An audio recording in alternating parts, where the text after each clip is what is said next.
UGC net, ये होगा second paper. हम उपनिषद के एमसीक्यूज करेंगे। पहले 10 उपनिषद के सेक्शन को हम कर चुके हैं। अगले सेक्शन में जो हमारे 8 उपनिषद होंगे उससे मिलाकर के आज का हमारा एमसीक्यू है। आंसर दीजिए। चूड़ामणि उपनिषद के अनुसार या योग चूड़ामणि उपनिषद के अनुसार नारी सिद्ध हेतु सर्वप्रथम पूरा करना चाहिए चंद्र नाड़ी, सूर्य नाड़ी, मुख से, कहीं से भी। बताएं कौन से होंगे? अंदर से सर। अब एक कौन सा एबीसीडी में क्या बताएंगे? चंद्र से यानी ए। यस। हाँ। योग चूड़ामणि उपनिषद के अनुसार प्राणायाम का फल क्या है? आरोग्य, नाड़ी शोधन, गगन गति या उपयुक्त सभी? डी सर, उपयुक्त सभी। योग चूड़ामणि उपनिषद के अनुसार पूरक, कुंभक और रेचक का अनुपात होना चाहिए 12-16-10। 12-16-10। 12-16-10 मतलब ऑप्शन सी सही है। 12:15:10। योग चूड़ामणि उपनिषद के अनुसार योग चूड़ामणि उपनिषद के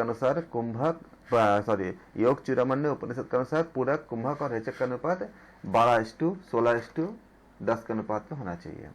योग चूड़ामणि उपनिषद के अनुसार प्राणायाम का स्तर क्या होता है? अधम, मध्यम, उत्तम, उपयुक्त सभी? 103। आपने कहा किसी का आंसर अगर कुछ और देना चाहते तो बता सकते हैं, क्योंकि उपनिषद में क्या बताया गया था कि अधम भी कहा गया था, मध्यम भी कहा गया था और उत्तम भी कहा गया था। तो इसमें क्या होगा? ऑप्शन डी सही हो जाएगा। तो हमारा ऑप्शन डी सही है। फिर योग चूड़ामणि उपनिषद के अनुसार अधम प्राणायाम से क्या उत्पन्न होता है?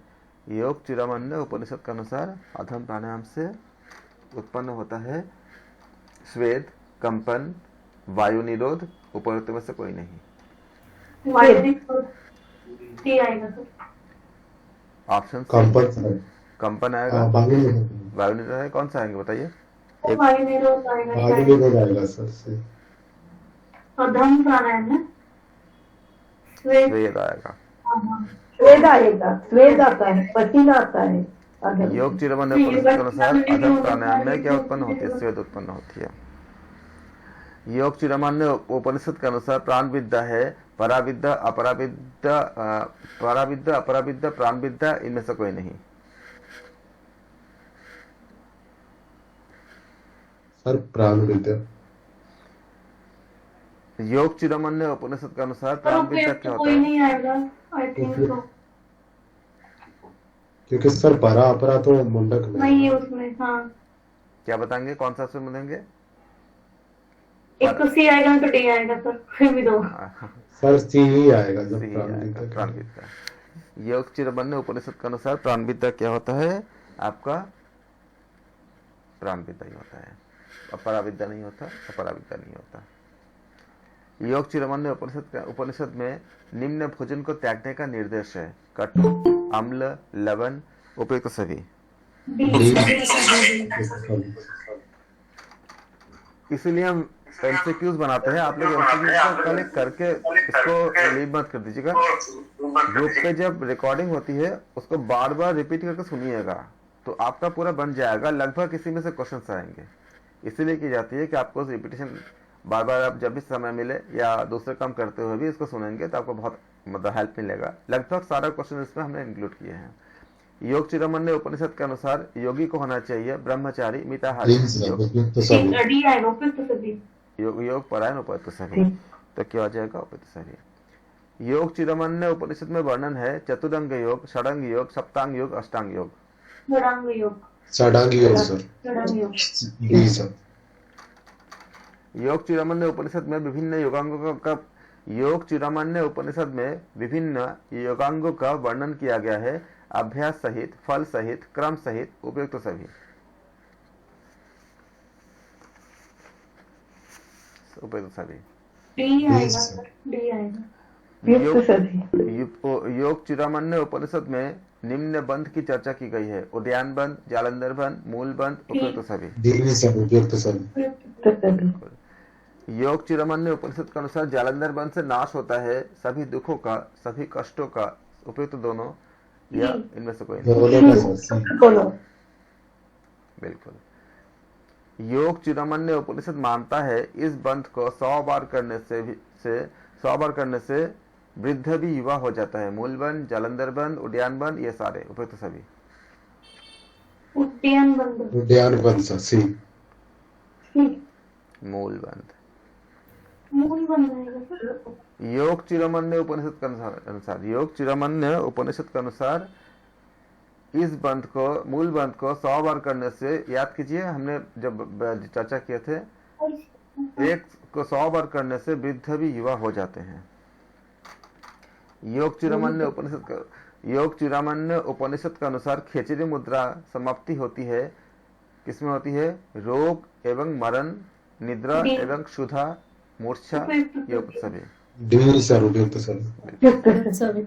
योग चिरामन्य उपनिषद के कर्म बंधन से मुक्ति निम्न अभ्यास से मिलती है: पद्मासन, खेचरी मुद्रा, नभ मुद्रा, महामुद्रा। खेचरी मुद्रा सर। योग चिरामन्य उपनिषद में निम्न मुद्रा का वर्णन है: नभो दृष्टि एवं महा, खेचरी एवं योनि, खेचरी एवं योनि, शक्तिशालिनी और सभी। तो क्या हो जाएगा? उपयुक्त सभी हो जाएगा। योग चिरामन्य उपनिषद के अनुसार महामुद्रा के अंतर्गत क्या आवश्यक है? पद्मासन, सम कायो शिरो, नासाग्र दृष्टि, उपयुक्त सभी। डी सर, बिल्कुल। योग चिरामन्य उपनिषद के अनुसार प्राणायाम करते हुए निम्न आसन में बैठना चाहिए: पद्मासन, वज्रासन, बद्ध पद्मासन, इनमें से कोई उपयुक्त कोई।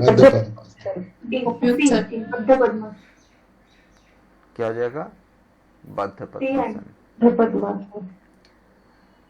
योग चिरामन्य उपनिषद के अनुसार प्राणायाम का फल क्या है? सुख, नारी शुद्धि, गगन गति, उपयुक्त सभी। डी सर, बिल्कुल। योग चिरामन्य उपनिषद के अनुसार पूरक, कुंभक एवं रेचक का अनुपात क्या होना चाहिए? 8:16। कौन सा सर? सी। श्योर, ठीक है। योग चिरामन्य उपनिषद के अनुसार कुंभक एवं रेचक के बीच का अनुपात, पूरक, कुंभक और रेचक के बीच अनुपात क्या होना चाहिए? 12:16:10। योग चिरामन्य उपनिषद के अनुसार पूरक, कुंभक और रेचक का अनुपात 12:16:10 होना चाहिए। योग चिरामन्य उपनिषद के अनुसार अधम, मध्यम एवं उत्तम प्राणायाम के अभ्यास से क्या होती है? अभ्यास से होता है क्या हो जाएगा? श्वेत, कंपन एवं प्राण निरोध। ऑप्शन ए सही है। यहाँ पे क्रमशः होगा, ये क्रमशः होता है स्वेद, कंपन एवं प्राण निरोध। योग चिरामन्य उपनिषद में प्राणायाम की तुलना की गई है शिव से, ओंकार से, दुर्गा से, विष्णु से। ओंकार से। योग चिरामन्य उपनिषद में निम्न योगांग का विवेचना नहीं किया गया है: यम, नियम, आसन, प्राणायाम, ध्यान। यम का नहीं किया गया सर।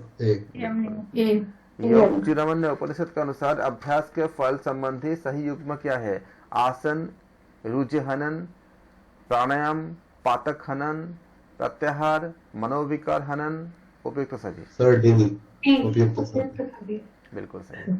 योग चिरामन्य उपनिषद के अनुसार प्राणायाम से रोग दूर होता है: हिक्का, खांसी एवं श्वास, सिर एवं कान दर्द, सभी रोग, उपयुक्त सभी। सर डी, उपयुक्त सभी।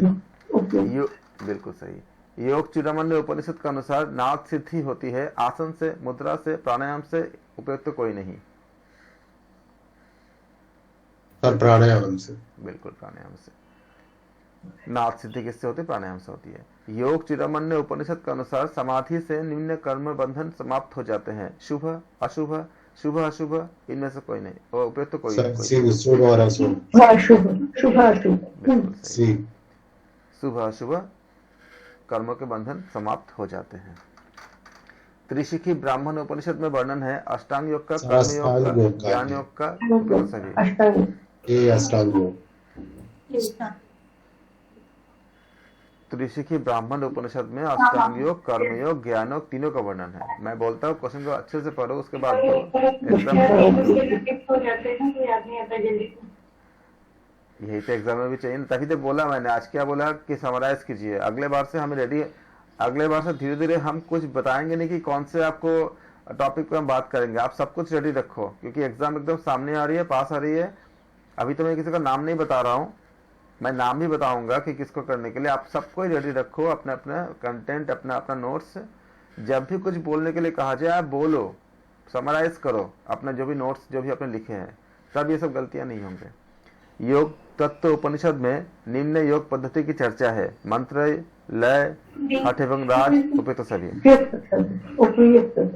बिल्कुल सही। योग तत्व उपनिषद में हठ योग की अवस्था बताई गई है। आरंभ, घट, परिचय एवं निष्पत्ति उपयुक्त सभी।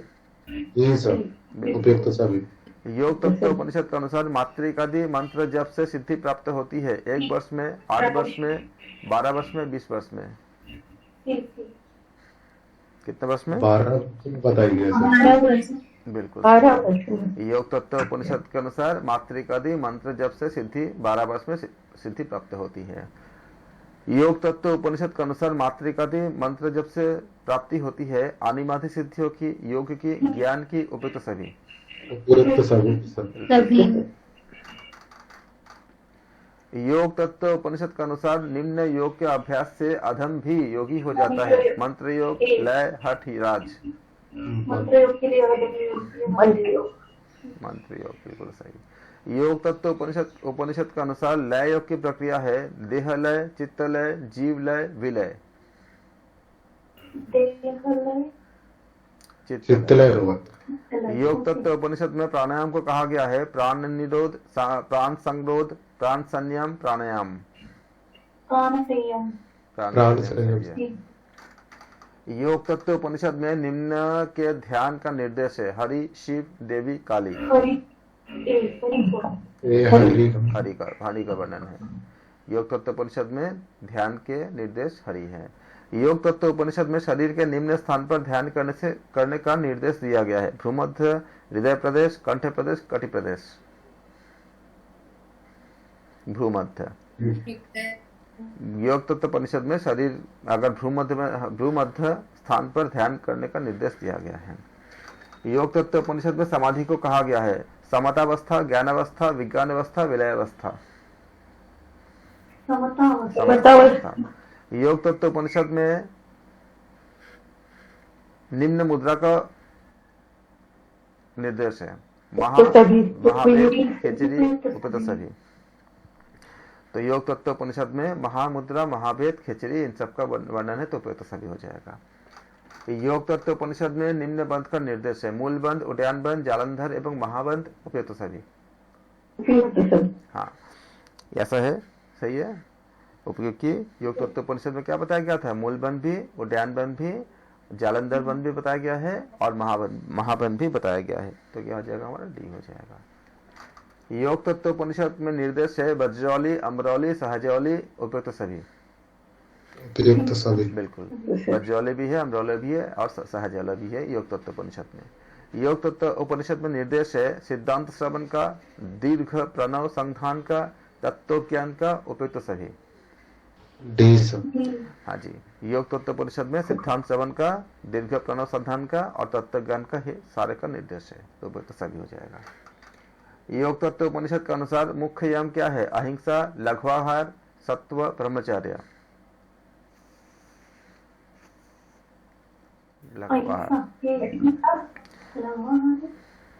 याद कीजिए जो हमने योग तत्व उपनिषद का हमने अध्ययन किया था। योग तत्व उपनिषद, लघ्वाहार। योग तत्व उपनिषद के अनुसार मुख्य नियम क्या होती है? अहिंसा, शौच, तप, संतोष। सर अहिंसा।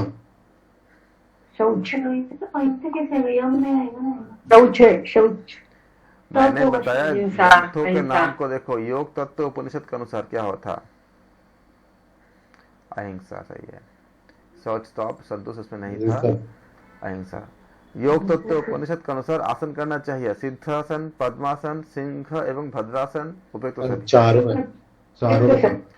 योग तत्व उपनिषद में सिद्धासन, पद्मासन, सिंहासन और भद्रासन का उल्लेख है, तो फिर तो सभी आंसर सही हो जाएगा।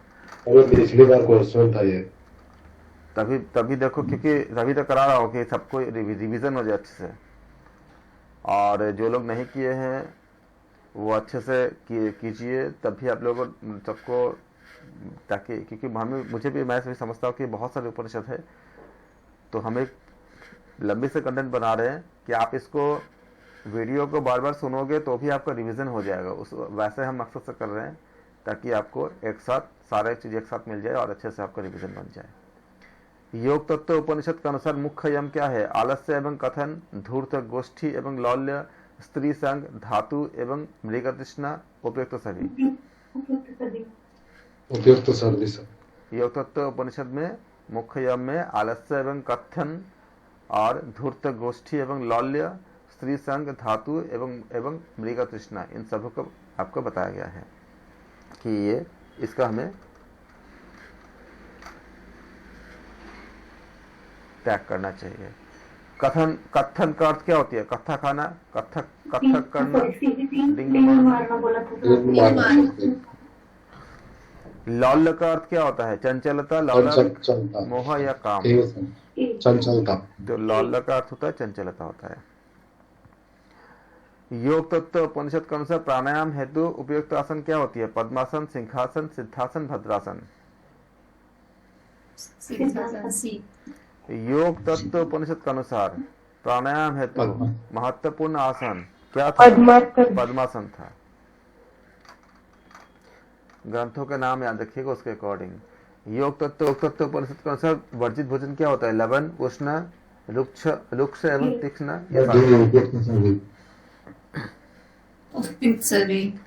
योग तत्व उपनिषद के अनुसार साधक को भोजन करना चाहिए शाकाहारी, छीद युक्त, सात्विक, उपयुक्त सभी। योग तत्व उपनिषद में, हाँ जी क्या बोले?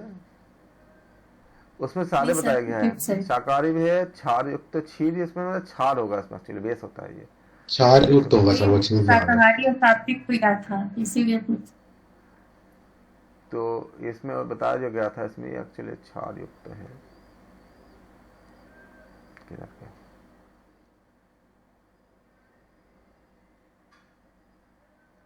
योग तत्व उपनिषद के अनुसार साधक को क्षार युक्त भोजन, बेसिक क्योंकि बॉडी में ऑलरेडी एसिड बनती है ज्यादा मात्रा में, तो योग तत्व, और जानते हो एसिड और बेस मिलती है तो क्या होती है? न्यूट्रलाइजेशन रिएक्शन होती है, आपका सॉल्ट बनता है, पानी बनता है। और अगर अम्ल की मात्रा ज्यादा होती है, आपने जो बीमारियां सुने हैं, देखो यूरिक एसिड क्या होती है? एसिड बढ़ती है। ऐसे कई तरह से बीमारियां होती है जिसमें एसिडिटी क्या होती है? वो आपका अम्ल बढ़ती है।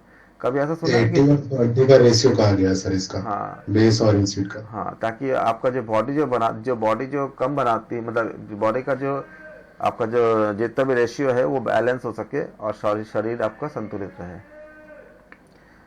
इतनी एनाटॉमी है उपनिषद के अंदर।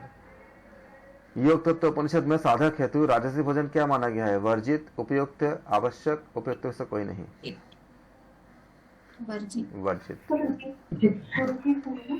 वर्जित नहीं लेना है ना, राजसी भोजन नहीं मना करता ना।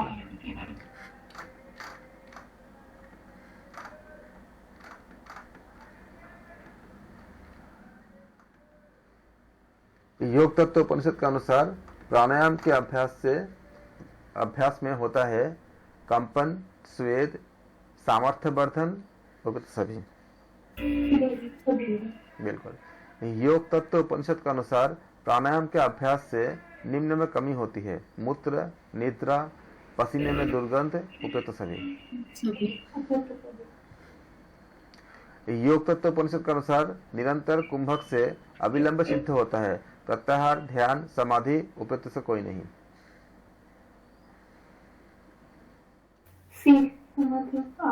प्रत्याहार। योग तत्व उपनिषद के अनुसार निरंतर केवल कुंभक करने से केवल कुंभक से अविलंब सिद्ध होता है प्रत्याहार। योग सिद्ध होने से प्रारंभिक लक्षण है। योग सिद्ध होने के प्रारंभिक लक्षण क्या होता है? दूरदृष्टि, सुदूरगमन, वाक सिद्धि, उपयुक्त सभी। कुंभक के फलस्वरूप जब वायु के साथ चित्त प्रवेश करता है, कुंभक के फलस्वरूप जब वायु के साथ चित्त प्रवेश करता है, सुषुम्ना में, कुहू में, ईरा में, पिंगला में। और सुषुम्ना में। बिल्कुल सही। ध्यान बिंदु उपनिषद का वर्ण विषय है प्रणव एवं ध्यान योग, षडंग योग, नादानुसंधान एवं आत्मदर्शन, उपेत सभी। Sir D. ध्यान बिंदु उपनिषद का संबंध है कृष्ण यजुर्वेद से, ऋग्वेद से, सामवेद से, अथर्ववेद से। कृष्ण यजुर्वेद से। कृष्ण यजुर्वेद। हाँ जी। ठीक है सर, कृष्ण यजुर्वेद। ध्यान बिंदु उपनिषद में बताया गया है कि पर्वत का समान पाप भी नष्ट हो जाते हैं, नष्ट हो सकता है धारणा से, ध्यान से, ध्यान योग से, मोक्ष से। ध्यान योग से, धारणा से, ध्यान योग से। ध्यान बिंदु उपनिषद में बताया गया है कि पर्वत का समान पाप भी, आप सोचो कि उपनिषद कौन सी है, ध्यान बिंदु है, तो ध्यान योग से ही उन्होंने चर्चा किया था ना। तो ध्यान बिंदु उपनिषद में बताया गया कि पर्वत का समान पाप भी ध्यान योग से नष्ट हो जाता है। ध्यान बिंदु उपनिषद के अनुसार बीजाक्षर क्या है? ओमकार, नाद, बिंदु, ध्यान। सर्वोंकार। ध्यान बिंदु उपनिषद के अनुसार जब अक्षर में लीन होने की स्थिति में होती है तब क्या होती है? सविकल्प समाधि, परम पद, सबीज समाधि, निर्विकल्प समाधि। निर्विकल्प समाधि। ध्यान बिंदु उपनिषद के अनुसार सबीज है सर। नहीं सर, बी आएगा, परम पद। ध्यान बिंदु उपनिषद के अनुसार नाद जब अक्षर में लीन होने होती है तो नाद के अक्षर में लीन होने की स्थिति क्या कहलाती है? सविकल्प समाधि, परम पद, सबीज समाधि, निर्विकल्प समाधि। सबीज होगा सर। नहीं, सॉरी, सबीज नहीं है सर, परम पद ही तो मैंने कल पढ़ा था, मुझे याद है। हाँ, एक सेकंड, ठीक हो गया। कौन से होंगे बताइए? परम पद ही होगा सर। परम पद है। ध्यान बिंदु उपनिषद के अनुसार जब नाद अक्षर में लीन होने की स्थिति होती है तब क्या होती है? परम पद की स्थिति प्राप्त होती है। अनाहत ध्वनि में अनाहत शब्द का अर्थ क्या होती है? आघात किए बिना, आवाज किए बिना, जोड़े बिना, बिना आघात किए बिना। आवाज की आपने बताया था। बिना आघात किए जो होती है इसे कहते हैं अनाहत। ध्यान बिंदु उपनिषद के अनुसार आत्मा व्याप्त होती है शरीर के भीतर, शरीर के बाहर, उपयुक्त दोनों मस्तिष्क में। ए आएगा सर, शरीर के भीतर, नहीं तो सी आएगा, दोनों। ध्यान एक हाँ जी, बिल्कुल सही। ध्यान बिंदु उपनिषद के अनुसार आत्मा व्याप्त होती है शरीर के भीतर भी, शरीर के बाहर भी, अकॉर्डिंग टू ध्यान बिंदु उपनिषद। ध्यान बिंदु उपनिषद के अनुसार प्रणव के अ अंश में लय होता है पृथ्वी एवं अग्नि, ऋग्वेद, भूलोक एवं पितामह ब्रह्म, उपेत सभी। बिल्कुल। ध्यान बिंदु उपनिषद के अनुसार प्रणव के उ अंश में लय होता है अंतरिक्ष एवं वायु, यजुर्वेद एवं भूवलोक, जनार्दन, विष्णु, उपेत सभी। बिल्कुल। ध्यान बिंदु उपनिषद के अनुसार आपका उ अंश में लय होता है अंतरिक्ष एवं वायु, आपका फिर यजुर्वेद एवं भूवलोक, जनार्दन, विष्णु, इसलिए ऑप्शन क्या होगा? ऊपर सही हो जाएगा। अगर आप कोई एक देखोगे तो आपको ए भी सही लगेगा, बी भी सही लगेगा, सी भी सही लगेगा, लेकिन जब एक्चुअली आंसर क्या होगा आपका? डी होगा। इसलिए सारे ऑप्शन पढ़ के आंसर देना। जब इसमें से कोई भी आंसर गलत है क्या? सारे ऑप्शन सही है ना, तो इसलिए आप इसको अच्छे से, कोई बच्चा अगर नहीं पूरा पढ़ेगा तो उसका क्या होगा? सही होते हुए भी गलत हो सकता है। ध्यान बिंदु उपनिषद के अनुसार प्रणव के म अंश में लय होता है द्यौ एवं सूर्य, सामवेद एवं स्वर्गलोक, महेश्वर, उपेत सभी। ध्यान बिंदु उपनिषद के अनुसार प्रणव के म अंश में लय होता है, दोनों ये सारे होते हैं, द्यौ भी होते हैं, सूर्य भी होते हैं, सामवेद और स्वर्गलोक भी होते हैं और महेश्वर भी होते हैं। ध्यान बिंदु उपनिषद के अनुसार मुमुक्ष का ध्येय होता है ओमकार, अमर होना, मृत्यु होना, दीर्घायु होना। ओमकार। ओंकार। ध्यान बिंदु उपनिषद के अनुसार वह ब्राह्मण नहीं है जो टीका नहीं लगाता, मंदिर नहीं जाता, ओंकार को नहीं जानता, तो सभी। ओंकार को नहीं जानता। ओंकार को नहीं जानता। बिल्कुल सही। जो ओंकार को नहीं जानता वह ब्राह्मण नहीं है ध्यान बिंदु उपनिषद के अनुसार। ध्यान बिंदु उपनिषद के अनुसार सही युग्म नहीं है, ख्याल रखना, नहीं है। ब्रह्म रूप लक्ष्य, आत्म रूप वाण, उपयुक्त कोई नहीं, धनुष रूप ओंकार उपयुक्त से कोई नहीं। कौन सा बोलो? डी आएगा, उपयुक्त कोई ये नहीं। सारे सही है, ऐसे नहीं बोला इसमें। ब्रह्म रूप लक्ष्य होता है, आत्म रूपी बाण होता है, धनुष रूपी ओंकार होता है। इसलिए ऑप्शन क्या होगा? इसमें पूछा कि कौन से युग्म नहीं है, सही युग्म नहीं है, तो सारा सही युग्म है, तो उपयुक्त में से कोई नहीं आंसर होगा। इस तरह से आपको बोध को चेक करते हैं वो।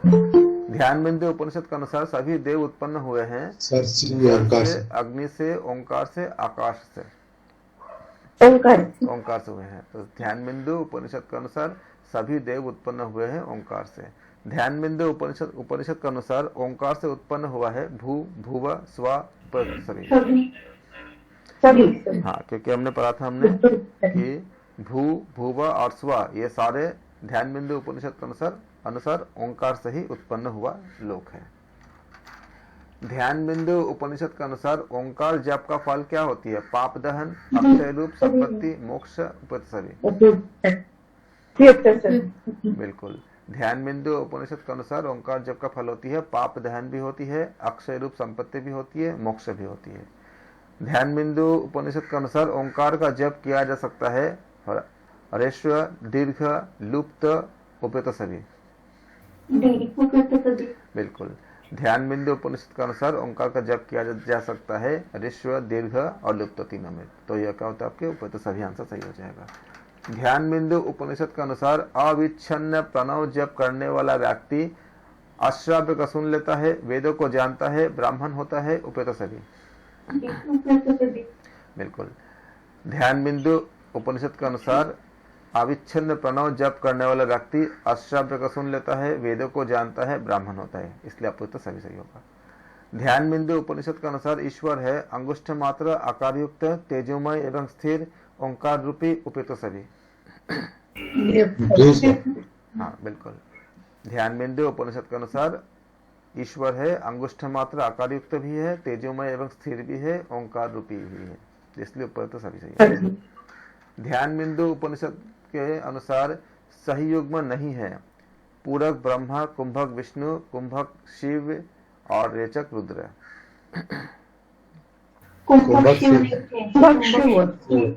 बिल्कुल, क्योंकि पूरक ब्रह्मा सही है ध्यान बिंदु उपनिषद के अनुसार, कुंभक विष्णु सही है और रेचक रुद्र सही है। इसलिए जो कुंभक का शिव के साथ जो युग्म बनाया गया है वह सही नहीं है। सही आंसर बिल्कुल। ध्यान बिंदु उपनिषद के अनुसार ज्योतिर्मय ओंकार स्थित है मस्तिष्क में, मूल में, देह के मध्य भाग में, उपयुक्त में से कोई नहीं। मध्य भाग में। ध्यान बिंदु उपनिषद के अनुसार ज्योतिर्मय ओंकार कहाँ है? देह के मध्य भाग में स्थित है। यहाँ हमें ध्यान बिंदु उपनिषद में बताया गया था। ध्यान बिंदु उपनिषद के अनुसार प्रणव ध्यान किया जाता है आसन करते हुए, प्राणायाम करते हुए, प्रत्याहार करते हुए, समाधि में। किसमें? ऑप्शन आसन करते हुए या प्राणायाम करते हुए, या प्रत्याहार करते हुए, या समाधि में। प्राणायाम करते हुए। ध्यान बिंदु उपनिषद के अनुसार प्रणव ध्यान किया जाता है प्राणायाम करते हुए। ध्यान बिंदु उपनिषद के अनुसार हृदय कमल में अवस्थित है 8 पंखुड़ियां, 32 केसर तंतु, सूर्य, चंद्र, उपयुक्त सभी। बिल्कुल। ध्यान बिंदु उपनिषद के अनुसार हृदय कमल में क्या अवस्थित है? 8 पंखुड़ियां भी है, 32 केसर तंतु भी है, सूर्य, चंद्र भी है। इसलिए क्या होगा? उपयुक्त सभी आंसर सही होगा। मैं ऐसे एक्सप्लेन कर रहा हूँ कि अगर आप कुछ दूसरे काम करते हुए भी सुन रहे हो तो भी आपका अच्छे से रिवीजन हो जाए। मैं इसको भी ध्यान में रखा मैंने कि अगर आप एक सामने बैठ कर अगर नहीं भी देख पा रहे हो बाकी काम करते हुए भी अगर आप रिवीजन कर रहे हो तो वो रिवीजन भी आपका पूरे उपनिषद को आपको अपडेट कर देगा, सारा चीज़ों को आपको अच्छे से आपको रिकॉल हो जाएगा, याद रहेगा हमेशा। ध्यान बिंदु उपनिषद में निम्न आसन का वर्णन नहीं है। सिद्धासन, भद्रासन, सिंहासन एवं वज्रासन, सिंहासन एवं पद्मासन कौन से होंगे? सर सिंहासन एवं पद्मासन। सिंहासन एवं, वज्रासन। यहाँ पे देखो वर्णन नहीं है। वज्रासन होगा, वज्रासन का वर्णन नहीं है। वज्रासन, वज्रासन से ध्यान बिंदु उपनिषद में वज्रासन का वर्णन नहीं है तो क्या होगा? सिद्धासन का वर्णन है, ये सही है। भद्रासन का भी वर्णन है, ये सही है। और भद्रे बताया गया सर। हाँ, तो आपका वज्रासन का वर्णन नहीं है तो क्या होगा? ऑप्शन सी यहाँ पे नहीं है पूछा गया है, ऑप्शन सी सही होगा। ध्यान बिंदु याद रखना, ध्यान बिंदु उपनिषद में सिद्धासन, भद्रासन, सिंहासन और पद्मासन का वर्णन है। ध्यान बिंदु उपनिषद में कितने आसनों का वर्णन है? 4, 6, 24, 32। सर 4 आसन। ध्यान बिंदु उपनिषद में अभी हमने पढ़ा, हमने 4 आसन का वर्णन है। ध्यान बिंदु उपनिषद में षडंग योग का वर्णन निम्न श्लोक में किया गया है। 22, 41, 78, 101, 41। ध्यान बिंदु उपनिषद के अनुसार आत्मदर्शन हेतु मन को तन्मय करने से, मैं बोल देता हूँ आपको, ध्यान बिंदु उपनिषद में षडंग योग का वर्णन श्लोक नंबर 41 में आपको बताया गया, किया गया है। अगर आपके एग्जाम में आता है तब इसको याद रखिएगा। ध्यान बिंदु उपनिषद के अनुसार आत्मदर्शन हेतु मन को तन्मय करना होता है ब्रह्मरंध्र में स्थित शक्ति में, आकाश में, इनमें से कोई नहीं। Sir B. ब्रह्मरंध्र में स्थित, ब्रह्मरंध्र स्थित शक्ति में, आकाश में नहीं होगा। ब्रह्मरंध्र में स्थित शक्ति में ध्यान बिंदु उपनिषद के अनुसार आत्मदर्शन हेतु मन को तन्मय करना होता है, क्या होता है?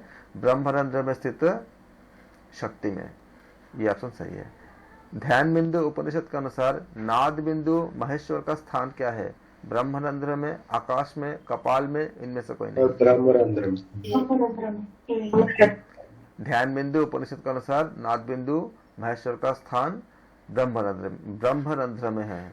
नाद बिंदु महेश्वर का स्थान याद रखिएगा, नाद बिंदु महेश्वर का स्थान ब्रह्मरंध्र में है। ध्यान बिंदु उपनिषद का अनुसार, ध्यान बिंदु उपनिषद के अनुसार आत्मा का स्थान है ब्रह्मरंध्र में, आकाश में, कपाल में, इनमें से कोई नहीं।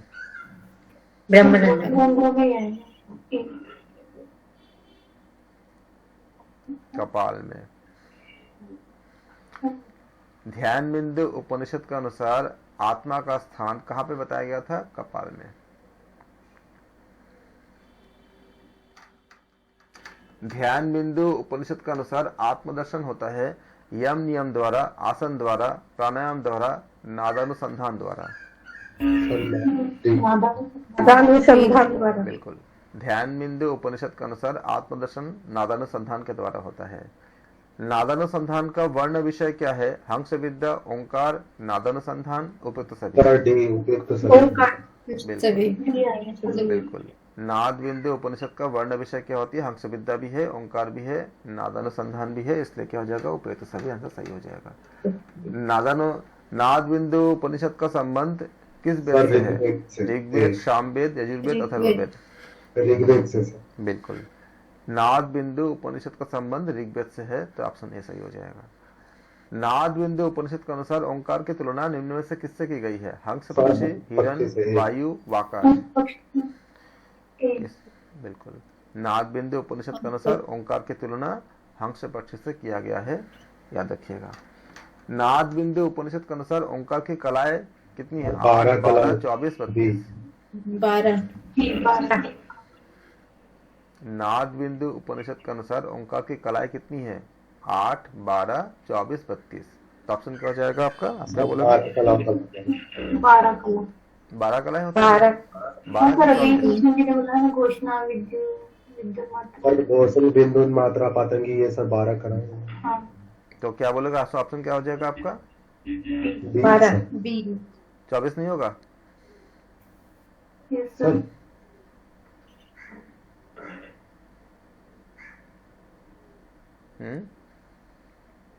सर सही है ना सर? 12 होगा 24 सर होगा? 24 नहीं होगा सर, 12 होगा। श्योर? 12 ही होगा श्योर। श्योर है सर, 12 है। 24 नहीं होगा ना?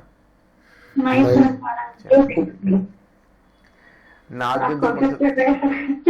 नाद बिंदु उपनिषद के अनुसार ओंकार साधना संपन्न होती है धारणा से, ध्यान से, समाधि से, इनमें से कोई नहीं।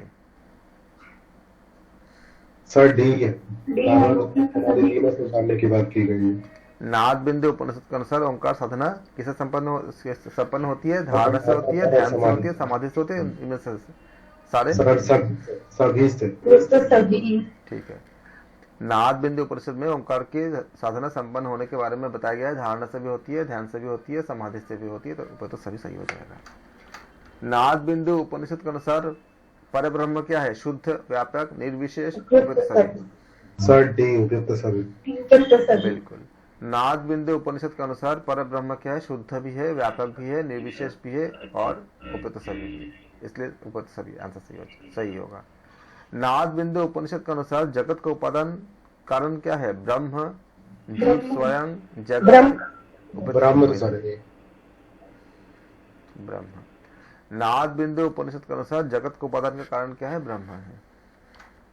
नाद बिंदु उपनिषद के अनुसार ओंकार के संबंध में सही है दाहिना पंख आकार, बाया पंख उकार, मस्तक अर्धमात्रा। सही है। बिल्कुल, क्योंकि हमने नाद बिंदु उपनिषद में हमने देखा था, हमने अध्ययन किया था कि दाहिना पंख आकार है, बाया पंख उकार है, मस्तक अर्धमात्रा है, इसलिए उपयुक्त सभी आंसर सही होगा। नाद बिंदु उपनिषद के अनुसार मन की चंचलता समाप्त होती है नाद ग्रहण से, यम से, यम। नाद बिंदु उपनिषद के अनुसार मन की चंचलता समाप्त होती है नाद ग्रहण से, यम से, नियम से, धारणा से। डी से सर, धारणा। नाद ग्रहण आएगा ना सर? नाद ग्रहण से। नाद बिंदु उपनिषद के अनुसार मन की चंचलता समाप्त होती है नाद ग्रहण से। नाद ग्रहण से। नाद बिंदु उपनिषद के अनुसार नादानुसंधान करना चाहिए चिंता छोड़कर, चेष्टा रहित होकर, मन को संयम करके, उपयुक्त सभी। बिल्कुल। नाद बिंदु उपनिषद के अनुसार नादानुसंधान कैसे करना चाहिए? चिंता छोड़कर भी था, चेष्टा रहित होकर भी था, मन को संयत करने को भी था, तो सही ऐसा सही होगा। जबकि नाद बिंदु उपनिषद के अनुसार मन की चंचलता समाप्त कैसे होती थी? नाद ग्रहण से होती थी। ऊपर के क्वेश्चन जो था याद रखिएगा इसको।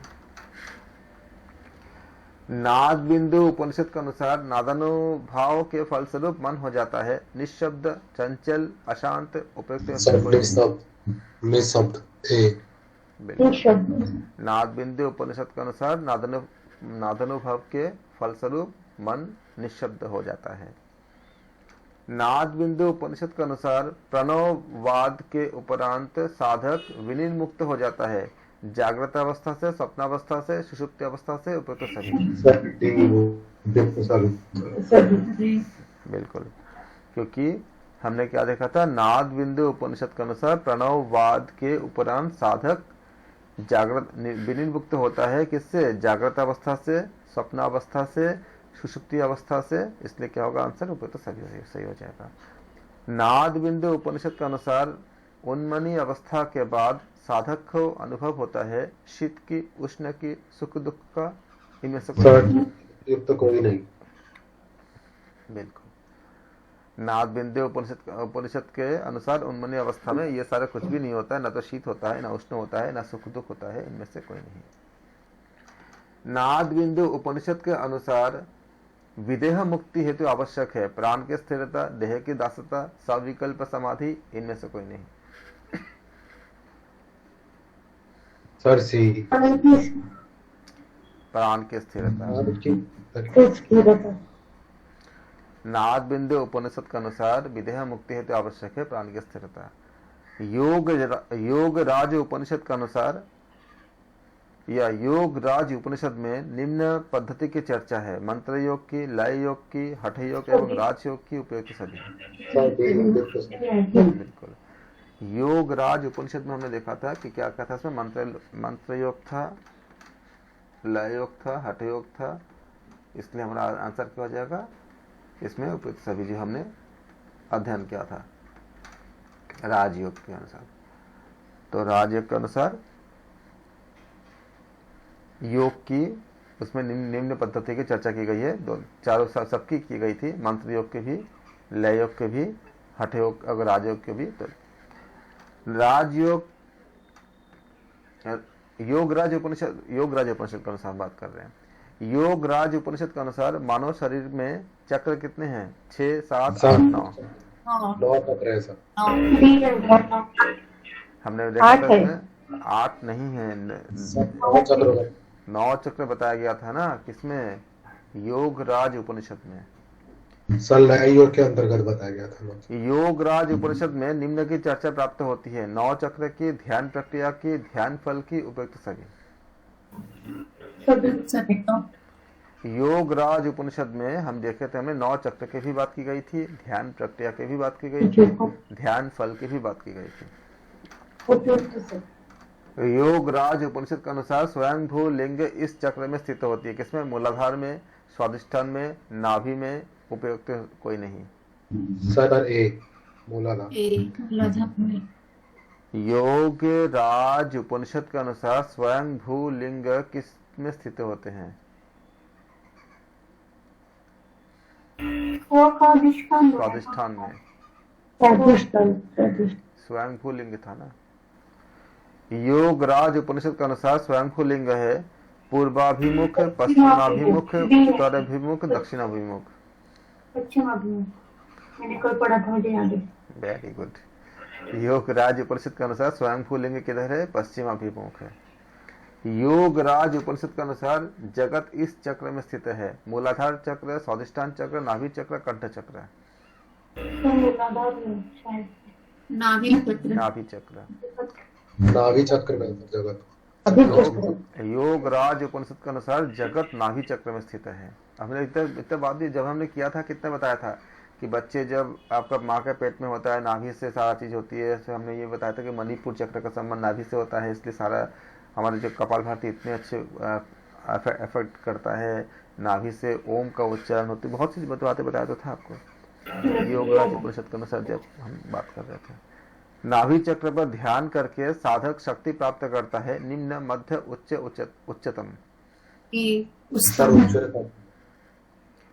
नाभि चक्र पर ध्यान करके साधक प्राप्त करता है निम्न, मध्य, उच्च, उच्चतम। सर्वोच्चतम सभी शक्तियों का बोला गया। मध्य होता है। योग राज उपनिषद के अनुसार इस चक्र पर ध्यान करके समस्त सिद्धियों की प्राप्ति होती है: मूलाधार, स्वादिष्ठान, नाभि, उपयुक्त कोई नहीं। नाभि। योग राज उपनिषद के अनुसार इस चक्र पर ध्यान करके सिद्धियां प्राप्त होती है नाभि चक्र में। मणिपुर चक्र को योगराज उपनिषद में यह भी नाम दिया गया है: नाभि, कंठ, हृदय, तालुका। बिल्कुल।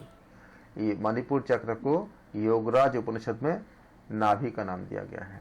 योगराज उपनिषद के अनुसार हृदय में स्थित चल माना क्या है?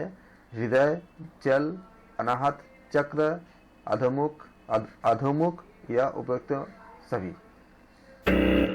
अनाहत चक्र आएगा।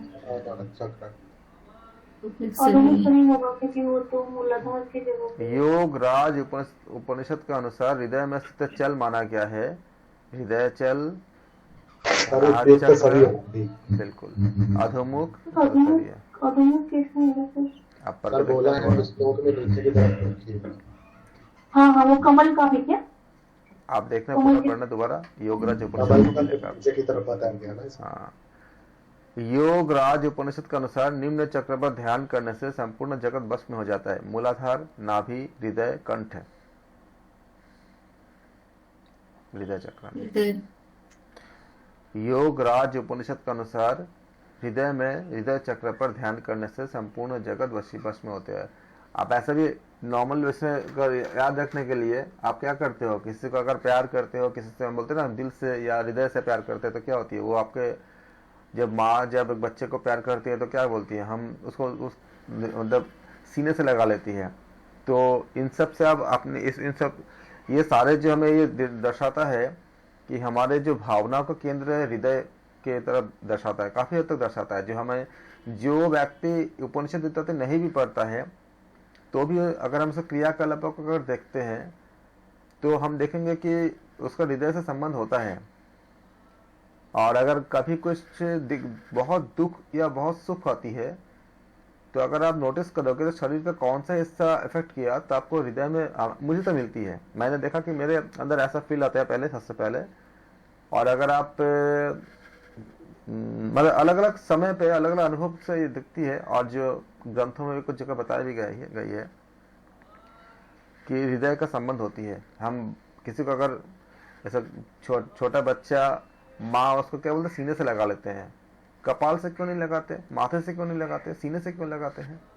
बच्चे को माँ जब, या इंसान के ही नहीं, चलिए इंसान के पास बुद्धि है, जो जानवर के बच्चे होते हैं वो भी देखो अपने बच्चे को कहाँ लगाते हैं, जैसे बंदर का बच्चा वो अपने सीने से लगा कर रखते हैं। यानी कि वाइब्रेशन ट्रांसफर होता है। जो आपका जो प्यार का, ये आपका एम्पैथी होती है, सिंपैथी नहीं होती है, एम्पैथी। एम्पैथी के बारे में मैंने बहुत विस्तार से चर्चा किए थे, क्योंकि एमसीक्यू है तो मैं यहाँ पे चर्चा नहीं करूंगा। वो एम्पैथी होती है, तो एकदम सीने से चिपका लेती है। बच्चा भी एकदम माँ के हृदय दिल से एकदम पूरा एकदम उसको मतलब एकदम चिपक जाता है बच्चा भी। इंसान के साथ भी और सारे जानवर के साथ ऐसा ही होता है। तो संबंध, अब हो सकता है कि आप अगर वेस्टर्न साइंस देखोगे तो उनको भी समय लगेगा इन सब चीज़ों को ढूंढने में, लेकिन जितना ढूंढते जाएंगे वो बातें वही निकल के आती है जो हमें उपनिषद, वेद इत्यादि में मिलते हैं।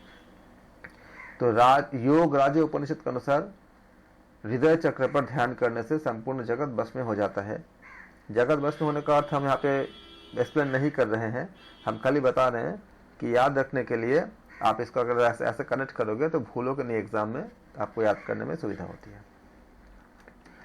योग राज उपनिषद के अनुसार अनाहत चक्र पर ध्यान किया जाता है, ज्योति स्वरूप हंस का, शक्ति का, विष्णु का, शिव का। सर ए ज्योतिरूप हंस। योग राज उपनिषद के अनुसार अनाहत चक्र पर ज्योति स्वरूप हंस का ध्यान किया जाता है। योग राज उपनिषद के अनुसार राजदंत इस चक्र में है, मूलाधार, स्वादिष्ठान, तालुका, व्योम। तालुका में, वेरी गुड। योग राज उपनिषद के अनुसार तालुका, राजदंत तालुका चक्र में स्थित होती है। योग राज उपनिषद के अनुसार इस चक्र में ध्यान करने से साधक मुक्ति प्राप्त करता है। भू, ब्रह्मरंध्र, तालुका, उपयुक्त सभी। उपयुक्त सभी। योग राज उपनिषद के अनुसार भू चक्र, ब्रह्मरंध्र या तालुका में साधक अगर ध्यान करता है तो उनको मुक्ति प्राप्त होती है। योग राज उपनिषद के अनुसार इस चक्र में जालंधर पीठ होती है, स्वादिष्ठान, तालुका, ब्रह्मरंध्र, व्योम। नहीं सर, ब्रह्मरंध्र है, मैंने नोट डाउन करके रखा है, वो थोड़ा डिफिकल्ट है। योग राज आप सबको ऐसे नोट डाउन करके रखिएगा तो आपको ये रिवीजन करने में आसानी होगी। मैं बार बार बताता हूँ, बहुत सा कंटेंट है, इसको आप लोग इजी हो जाएगा। योग राज उपनिषद के अनुसार जालंधर पीठ स्थित होती है, कहाँ पे? स्वादिष्ठान, तालुका, ब्रह्मरंध्र या व्योम। इसका आंसर होगा योग राज उपनिषद में कौन से चक्र? हमने क्या बताया? हमने ब्रह्मरंध्र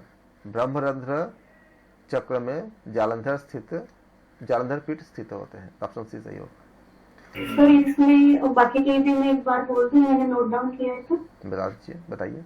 स्वादिष्ठान में उद्रियान पीठ है सर, स्वादिष्ठान में उद्रियान पीठ, ब्रह्मरंध्र में जालंधर पीठ, उसको नीलवर्ण में बोला है।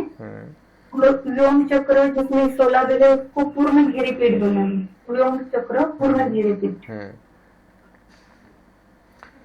तो आप लोग इसको याद करेंगे, याद रखेंगे, क्योंकि हो सकता है कि इनमें से कुछ आ जाए तो आपको आसानी होगी। योग राज उपनिषद के अनुसार इस चक्र में 16 दल होते हैं, स्वादिष्ठान, तालुका, ब्रह्मरंध्र, व्योम। योग राज उपनिषद के अनुसार व्योम चक्र में कितने होते हैं? आपके 16 दल होते हैं।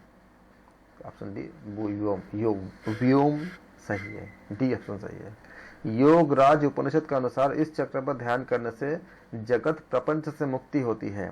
मूलाधार, स्वादिष्ठान, मणिपुर, आज्ञा। योग राज उपनिषद के अनुसार इस चक्र पर ध्यान करने से जगत प्रपंच से मुक्ति प्राप्त करते हैं। मूलाधार, स्वादिष्ठान, मणिपुर और यह आज्ञा तो स्वादिष्ठान चक्र पे।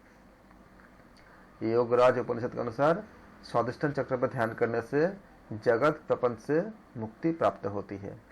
योगराज उपनिषद के अनुसार नाड़ी चक्र का केंद्र विद्यमान है मूलाधार, नाभि, हृदय, विशुद्धि।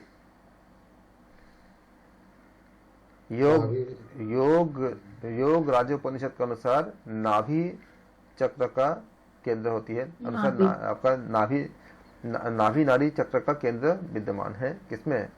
नाभि में। यानी कि कह सकते हैं कि योग राज उपनिषद के अनुसार नाड़ी चक्र का केंद्र कहाँ पे होती है? नाभि में होती है। योग राज उपनिषद के अनुसार निम्न चक्र पर ध्यान करने से समस्त सिद्धियां प्राप्ति होती है मूलाधार, नाभि, कंठ, हृदय। कंठ की नाभि बताओ कौन से?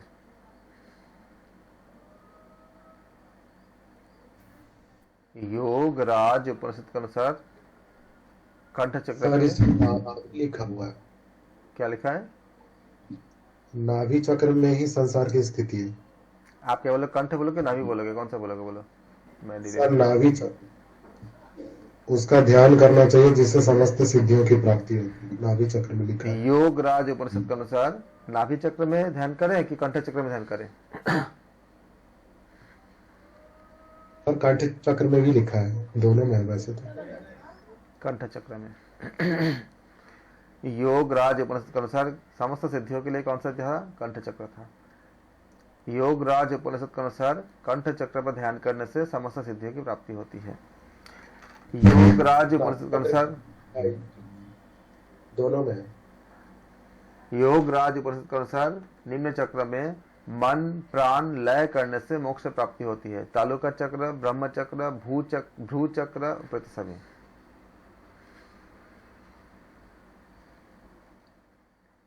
तालुका चक्र, ब्रह्मरंध्र और भ्रू चक्र, इससे ध्यान करने से क्या होती है? मोक्ष प्राप्ति होती है। तो क्या होगा? उपयुक्त सभी सही हो जाएगा।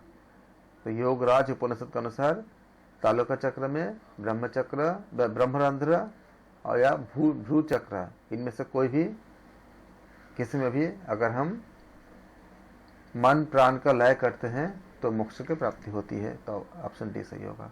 योग राज उपनिषद के अनुसार मस्तिष्क निम्न चक्र में स्थित होता है।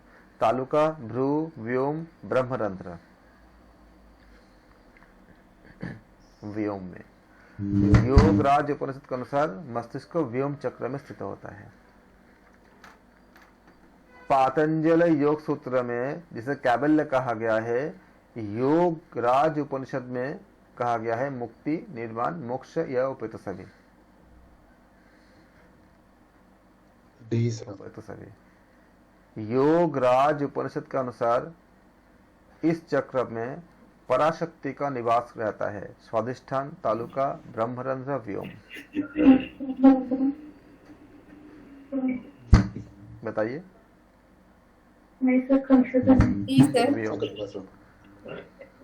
योगराज उपनिषद के अनुसार, योगराज उपनिषद के अनुसार व्योम चक्र में पराशक्ति का निवास रहता है। लिखवाया था मैंने, आपने दोबारा करना है इसको। तो ये आपको अच्छे से आप इसको याद करेंगे। अब हम करेंगे सही कूट। ये सिंगल आंसर का क्वेश्चन जो था इसको हमने कर लिया हमने। फिर हमने अभी कोड जो हमें देंगे करने के लिए, कोडिंग के रूप में सही कोड का हम चयन करेंगे। योग चूड़ामण्य उपनिषद में योग के निम्न अध्याय की चर्चा है।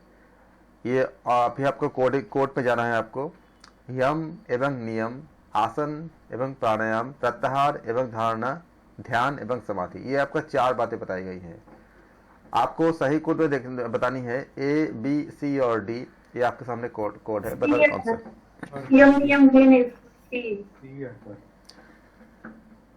सी बता रहे हो? श्योर हो? यम नियम उसमें नहीं है। तो यम नियम अगर नहीं है तो क्या हो जाएगा आपका? जहां पे 1 है कट जाएगा। तो 1 इसमें भी है, इसमें भी है, इसमें भी है। तो अगर आपको नहीं भी पता है, खाली इतना पता है कि उसमें यम नियम नहीं है, तो भी आप क्या करते हो? आप सी तक पहुंच जाते हो। क्योंकि उसमें योग चूड़ामण्य उपनिषद में आसन एवं प्राणायाम, प्रत्याहार एवं धारणा, ध्यान एवं समाधि की चर्चा की गई है। योग चूड़ामणि उपनिषद में चर्चा है षोडशाधार, त्रिलक्ष एवं व्योम पंचक पहला। सेकंड है आपका षटक चक्र, सेकंड स्टेटमेंट है षट चक्र। थर्ड है सिद्धासन एवं कमलासन। फोर्थ है षडंग योग। कुल बताइए कौन से सही होंगे। सभी आंसर। क्योंकि योग चूड़ामणि उपनिषद में देखा हमने कि इसमें आपका षोडशाधार, त्रिलक्ष और व्योम पंचक, इसके बारे में ये भी है, षट चक्र भी है, सिद्धासन एवं कमलासन भी है और षडंग योग भी है। तो क्या हो जाएगा, ऑप्शन डी सही होगा। योग चूड़ामणि उपनिषद के अनुसार योग के अंगों का क्रम क्या है? मुद्रा बंध आसन, प्राणायाम, प्रत्याहार धारणा, ध्यान एवं समाधि। बताइए कौन से कोड होंगे।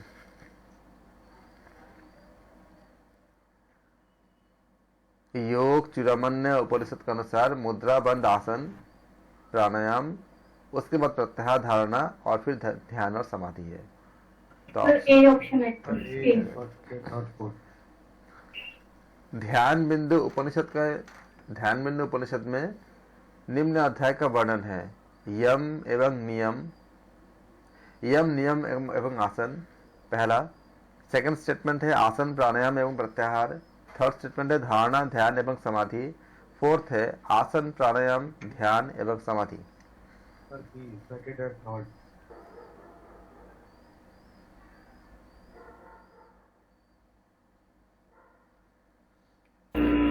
सर योग इसमें ना ध्यान योग का महत्व दिया है, प्रणव का स्वरूप है, प्रणव ध्यान की विधि है, षडांग योग है और नादानुसंधान है। यम नियम को नहीं लिखना है। तो हम क्या बोलेंगे, ध्यान बिंदु उपनिषद में निम्न अध्याय का वर्णन है। यम नियम तो नहीं होगा आपका, फिर क्या हो जाएगा आपका बताओ। आसन प्राणायाम प्रत्याहार और आपका आवाज बहुत धीमे आ रही है, आप थोड़ा सा लाउड कर लीजिए, आपका आवाज मुझसे बहुत धीमे पहुंच रही है। प्रत्याहार धारणा ध्यान और समाधि, तो बी आएगा सेकंड एंड थर्ड। यस। तो धारणा ध्यान एवं समाधि ये बात बताई गई है। और आपका आसन प्राणायाम प्रत्याहार, तो क्या होगा सही आसन क्या हो जाएगा आपका। आप देखो कहाँ पर आपका फर्स्ट है, ए तो कट ही गया क्योंकि उसमें फर्स्ट है, सी भी कट गया फर्स्ट है, और डी इसलिए कट गया क्योंकि क्यों कटा बताइए। सर प्रत्याहार नहीं है इसमें। हाँ, और हमें सेकंड में क्या प्रत्याहार है, इसलिए डी भी कट गया। सर प्रत्याहार में ये तो फिर सेकंड डी भी नहीं आएगा ना सर, मुझे लगता डी ही आएगा सर। बिल्कुल नहीं, सेकंड एंड थर्ड दोनों में आ गया ना, तो दोनों में मिला के पूरे 6 हो गए ना। अच्छा। योग तत्व उपनिषद में निम्न अध्यायों का निर्देश नहीं है। योग तत्व उपनिषद में निम्न अध्याय का निर्देश नहीं है। किसमें देखो, यम नियम आसन प्राणायाम प्रत्याहार धारणा ध्यान समाधि, इनमें से कोई नहीं। कौन सा ऑप्शन आपके पास? ए बी सी डी है, बताओ कौन सा होंगे। सर इसमें फोर्थ होगा सर, फोर्थ, क्योंकि अष्टांग योग का वर्णन है योग तत्वों में। बिल्कुल, उपयुक्त में से कोई नहीं, तो क्या हो जाएगा इसका आंसर, उपयुक्त में से कोई नहीं हो जाएगा। योग तत्व उपनिषद में निम्न याद रखना निर्देश नहीं है लिखा हुआ है, नहीं का ये याद रखना। इससे गलती होती है कि हमको निर्देश है पे नहीं जाना है, निर्देश क्या है, नहीं है, नहीं शब्द का ख्याल रखना है इसमें। योग नाभि और क्या मिलती है, हृदय कंठ तालुका, और क्या मिलती है, भ्रू ब्रह्मरंध्र। सहस्त्रार का कहीं जिक्र नहीं है उसमें। हाँ जी, तो ये हमें 9 मिलती है, तो इसमें क्या होती है हमें ऑप्शन क्या हो जाएगा, सी सही हो जाएगा। सुमेलित करनी है अगले में। योग कुंडलिनी उपनिषद, योग चूड़ामणि उपनिषद, नाद बिंदु उपनिषद, पतंजलि योग सूत्र, इनके साथ प्राणायाम प्राण वियोग प्राण संरोध कुंभक। बताइए इसमें फिर आपका सही कोड नीचे दिया गया एबीसीडी में, कौन सा सही होंगे।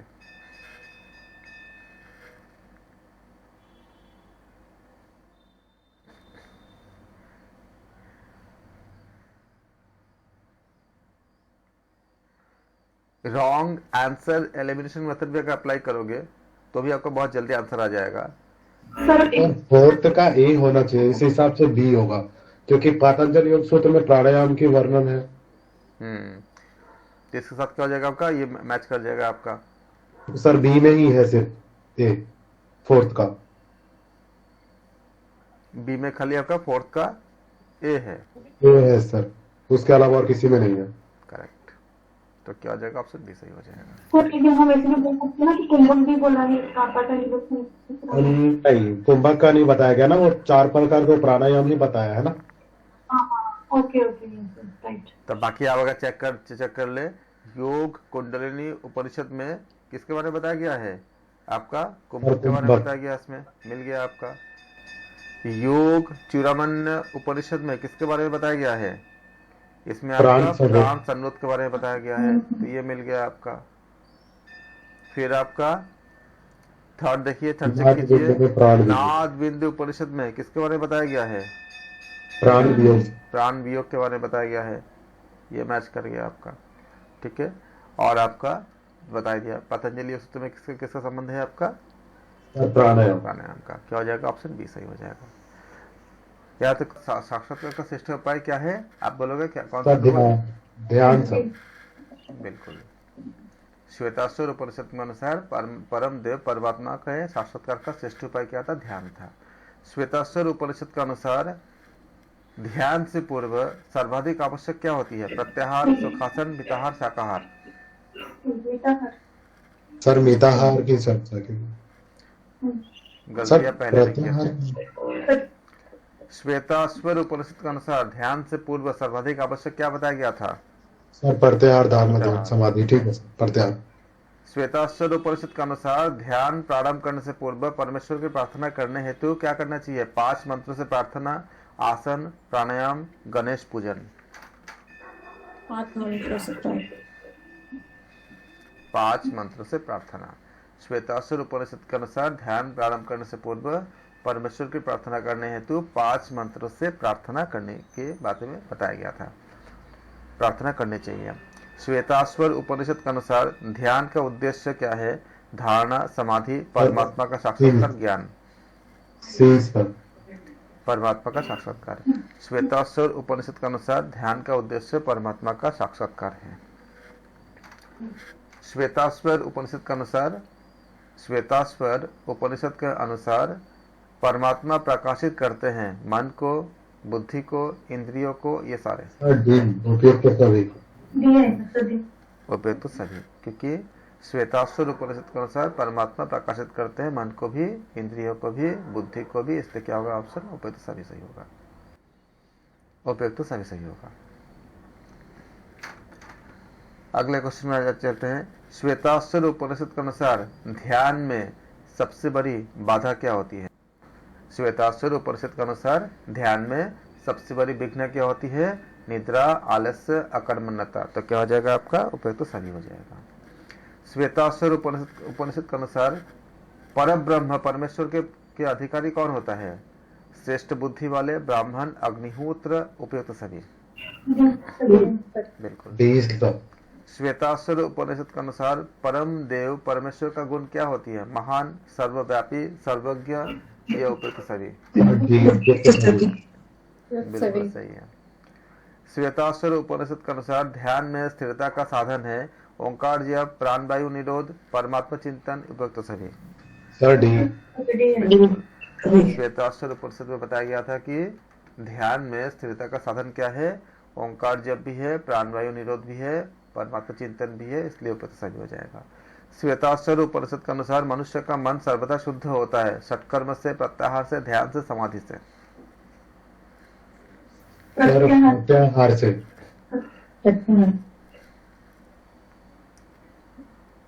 प्रत्याहार की ध्यान।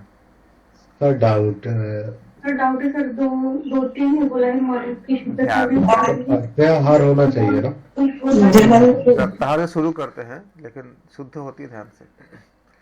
श्वेताश्वर उपनिषद के अनुसार मन एवं बुद्धि का स्वामी कौन है, ब्रह्म, आत्मा, पुरुष, जीव।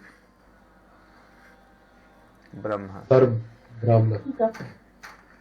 श्वेताश्वर उपनिषद के और अनुसार एक में मन और बुद्धि का स्वामी आत्मा को कहा गया है ना, हाँ एक है कोई। हाँ लेकिन मोस्ट अप्रोप्रिएट जो लेंगे उसमें आप क्या करोगे, ब्रह्म लोगे, क्योंकि ऑप्शन जब ऐसे होते हैं तो मोस्ट अप्रोप्रिएट लेने होते हैं।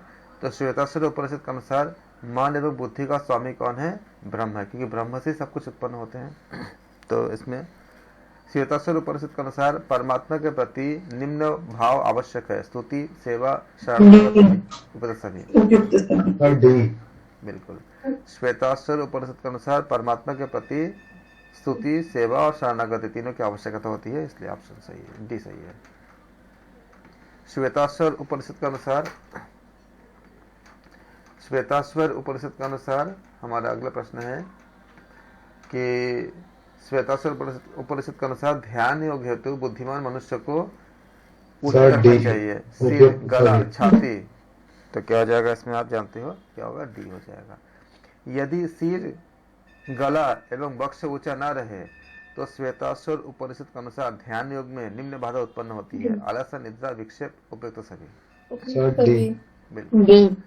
तो क्या हो जाएगा, अगर हमारा सिर, गला, वक्ष अगर ऊंचा नहीं रहेगा, यानी अगर सीधी रेखा में नहीं होगा तो आलस्य आएगा, निद्रा आएगा, विक्षेप आ सकता है, इसलिए उपयुक्त सभी सही है। श्वेताश्वर उपनिषद में ध्यान योग हेतु नौका की तुलना किससे की गई है, ओंकार से, विष्णु से, राम से, शिव से। सर, ओंकार। श्वेताश्वर उपनिषद में ध्यान योग हेतु नौका की तुलना ओंकार से की गई है, इसलिए ऑप्शन ए सही है। श्वेताश्वर उपनिषद के अनुसार समस्त इंद्रियों को हृदय में निरुद्ध किया जाता है, मस्तिष्क के द्वारा, मन और द्वारा, विकल्प बुद्धि द्वारा द्वारा, भी। विकल्प के द्वारा। विकल्प द्वारा सर। श्वेताश्वर उपनिषद के अनुसार और समस्त विकल्प हृदय द्वारा होना को चाहिए ना जी। श्वेताश्वर उपनिषद के अनुसार समस्त इंद्रियों को हृदय में निरुद्ध किया जाता है, किसके द्वारा, मस्तिष्क सर, मन द्वारा द्वारा, है मन कभी। द्वारा, बुद्धि द्वारा, मन- विकल्प द्वारा, मन मन द्वारा। के द्वारा। श्वेताश्वर उपनिषद में बताया गया है कि मन के द्वारा समस्त इंद्रियों को हृदय में निरुद्ध किया जाता है। श्वेताश्वर उपनिषद के अनुसार ध्यान योग हेतु आवश्यक क्या है, यथोचित आहार, यथोचित विहार, प्राणायाम, उपयुक्त सभी। उपयुक्त सभी। श्वेताश्वर बिल्कुल सही। एक सेकंड,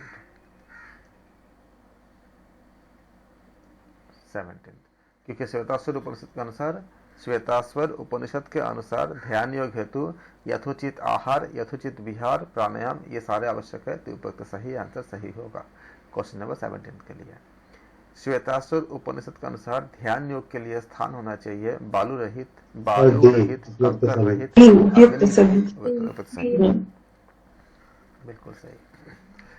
श्वेताश्वर उपनिषद के अनुसार ध्यान योग के लिए स्थान होना चाहिए शुद्ध, समतल, सर्वथा अनुकूल, उपयुक्त सभी। और डी, उपयुक्त सभी। बिल्कुल। श्वेताश्वर उपनिषद में बताया गया था कि ध्यान योग के लिए स्थान शुद्ध होना चाहिए, समतल होना चाहिए और सर्वथा अनुकूल होना चाहिए, तो ऑप्शन डी सही होगा। श्वेताश्वर उपनिषद के अनुसार ध्यान योग के लिए चयनित स्थान नहीं होना चाहिए, यथावश्यक जल युक्त, कोलाहल युक्त, एकांत युक्त, प्राकृतिक। सर, कोलाहल युक्त बी। कोलाहल युक्त।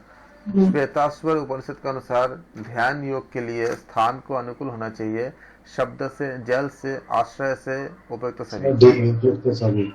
श्वेताश्वर युक्त का मतलब क्या होता है? क्या, फिर से बताएं, ध्यान युक्त का मतलब क्या होता है? आपका आवाज फिर से कट कट कट आ रही है, फिर से मैं समझ नहीं पा रहा हूँ। कोलाहल युक्त का मतलब ध्यान युक्त का मतलब क्या होता है? कोलाहल का मतलब अननेसेसरी साउंड है, जो अनवांटेड साउंड को कोलाहल कहते हैं। जो साउंड आप नहीं सुनना चाहते हो, जैसे मान लो कि कहीं पे कुछ बाजा बज रहा है, कहीं पे ट्रक का हॉर्न आ रहा है, या ऐसे कोई बहुत से मतलब चिल्लाहट हो रही है, जो आपको एकाग्रता को, जो आपको कंसंट्रेशन को ब्रेक करता हो। ऐसा भी देखते नहीं, पढ़ाई के समय अगर कुछ ऐसा आवाज आती है तो हम उसको बंद कर देते हैं ना। शोर हाँ, शोर आ रहा है तो शोर नहीं मतलब होता है। इसको हम कहते हैं अनवांटेड, आपका जो साउंड होती है उसको शोर कहते हैं। आप किसी के लिए वो वांटेड होगा, किसी और के लिए वो काम की आवाज हो। कोई मान लो आप कुछ पढ़ाई कर रहे हो और किसी ने गाना लगा दिया, तो जिसने गाना लगाया उसके लिए तो अनवांटेड नहीं है, लेकिन आपके लिए क्या है, वो शोर है, वो अनवांटेड है, क्योंकि आपको वो डिस्टर्ब कर रहा है। तो एक ही आवाज किसी और के लिए तो आपका अपने काम की चीज हो सकती है, लेकिन आप जब योग में हो तो आपके लिए क्या कोलाहल की तरह काम करेगा। तो ऐसे चीजें नहीं होना चाहिए। हो सकता है कि वो आवाज खराब ना हो, उसके अकॉर्डिंग उसके लिए सही है, लेकिन आपके लिए कोलाहल युक्त है। इसीलिए हम एक शब्द में बोलते हैं कि अनवांटेड साउंड, जो आप नहीं चाहते हो। अगर आप पढ़ाई कर रहे हो, कोई गाना सुन रहा है, तो जो गाना सुन रहा है उसके लिए तो वांटेड है, लेकिन जो पढ़ाई कर रहे हो उसके लिए ये अनवांटेड है, क्योंकि वो उससे डिस्ट्रैक्ट हो रहा है। तो ऐसे को कहते हैं हम लोग कोलाहल कहते हैं। श्वेताक्षर युक्त में हम इतना 20 कर चुके हैं।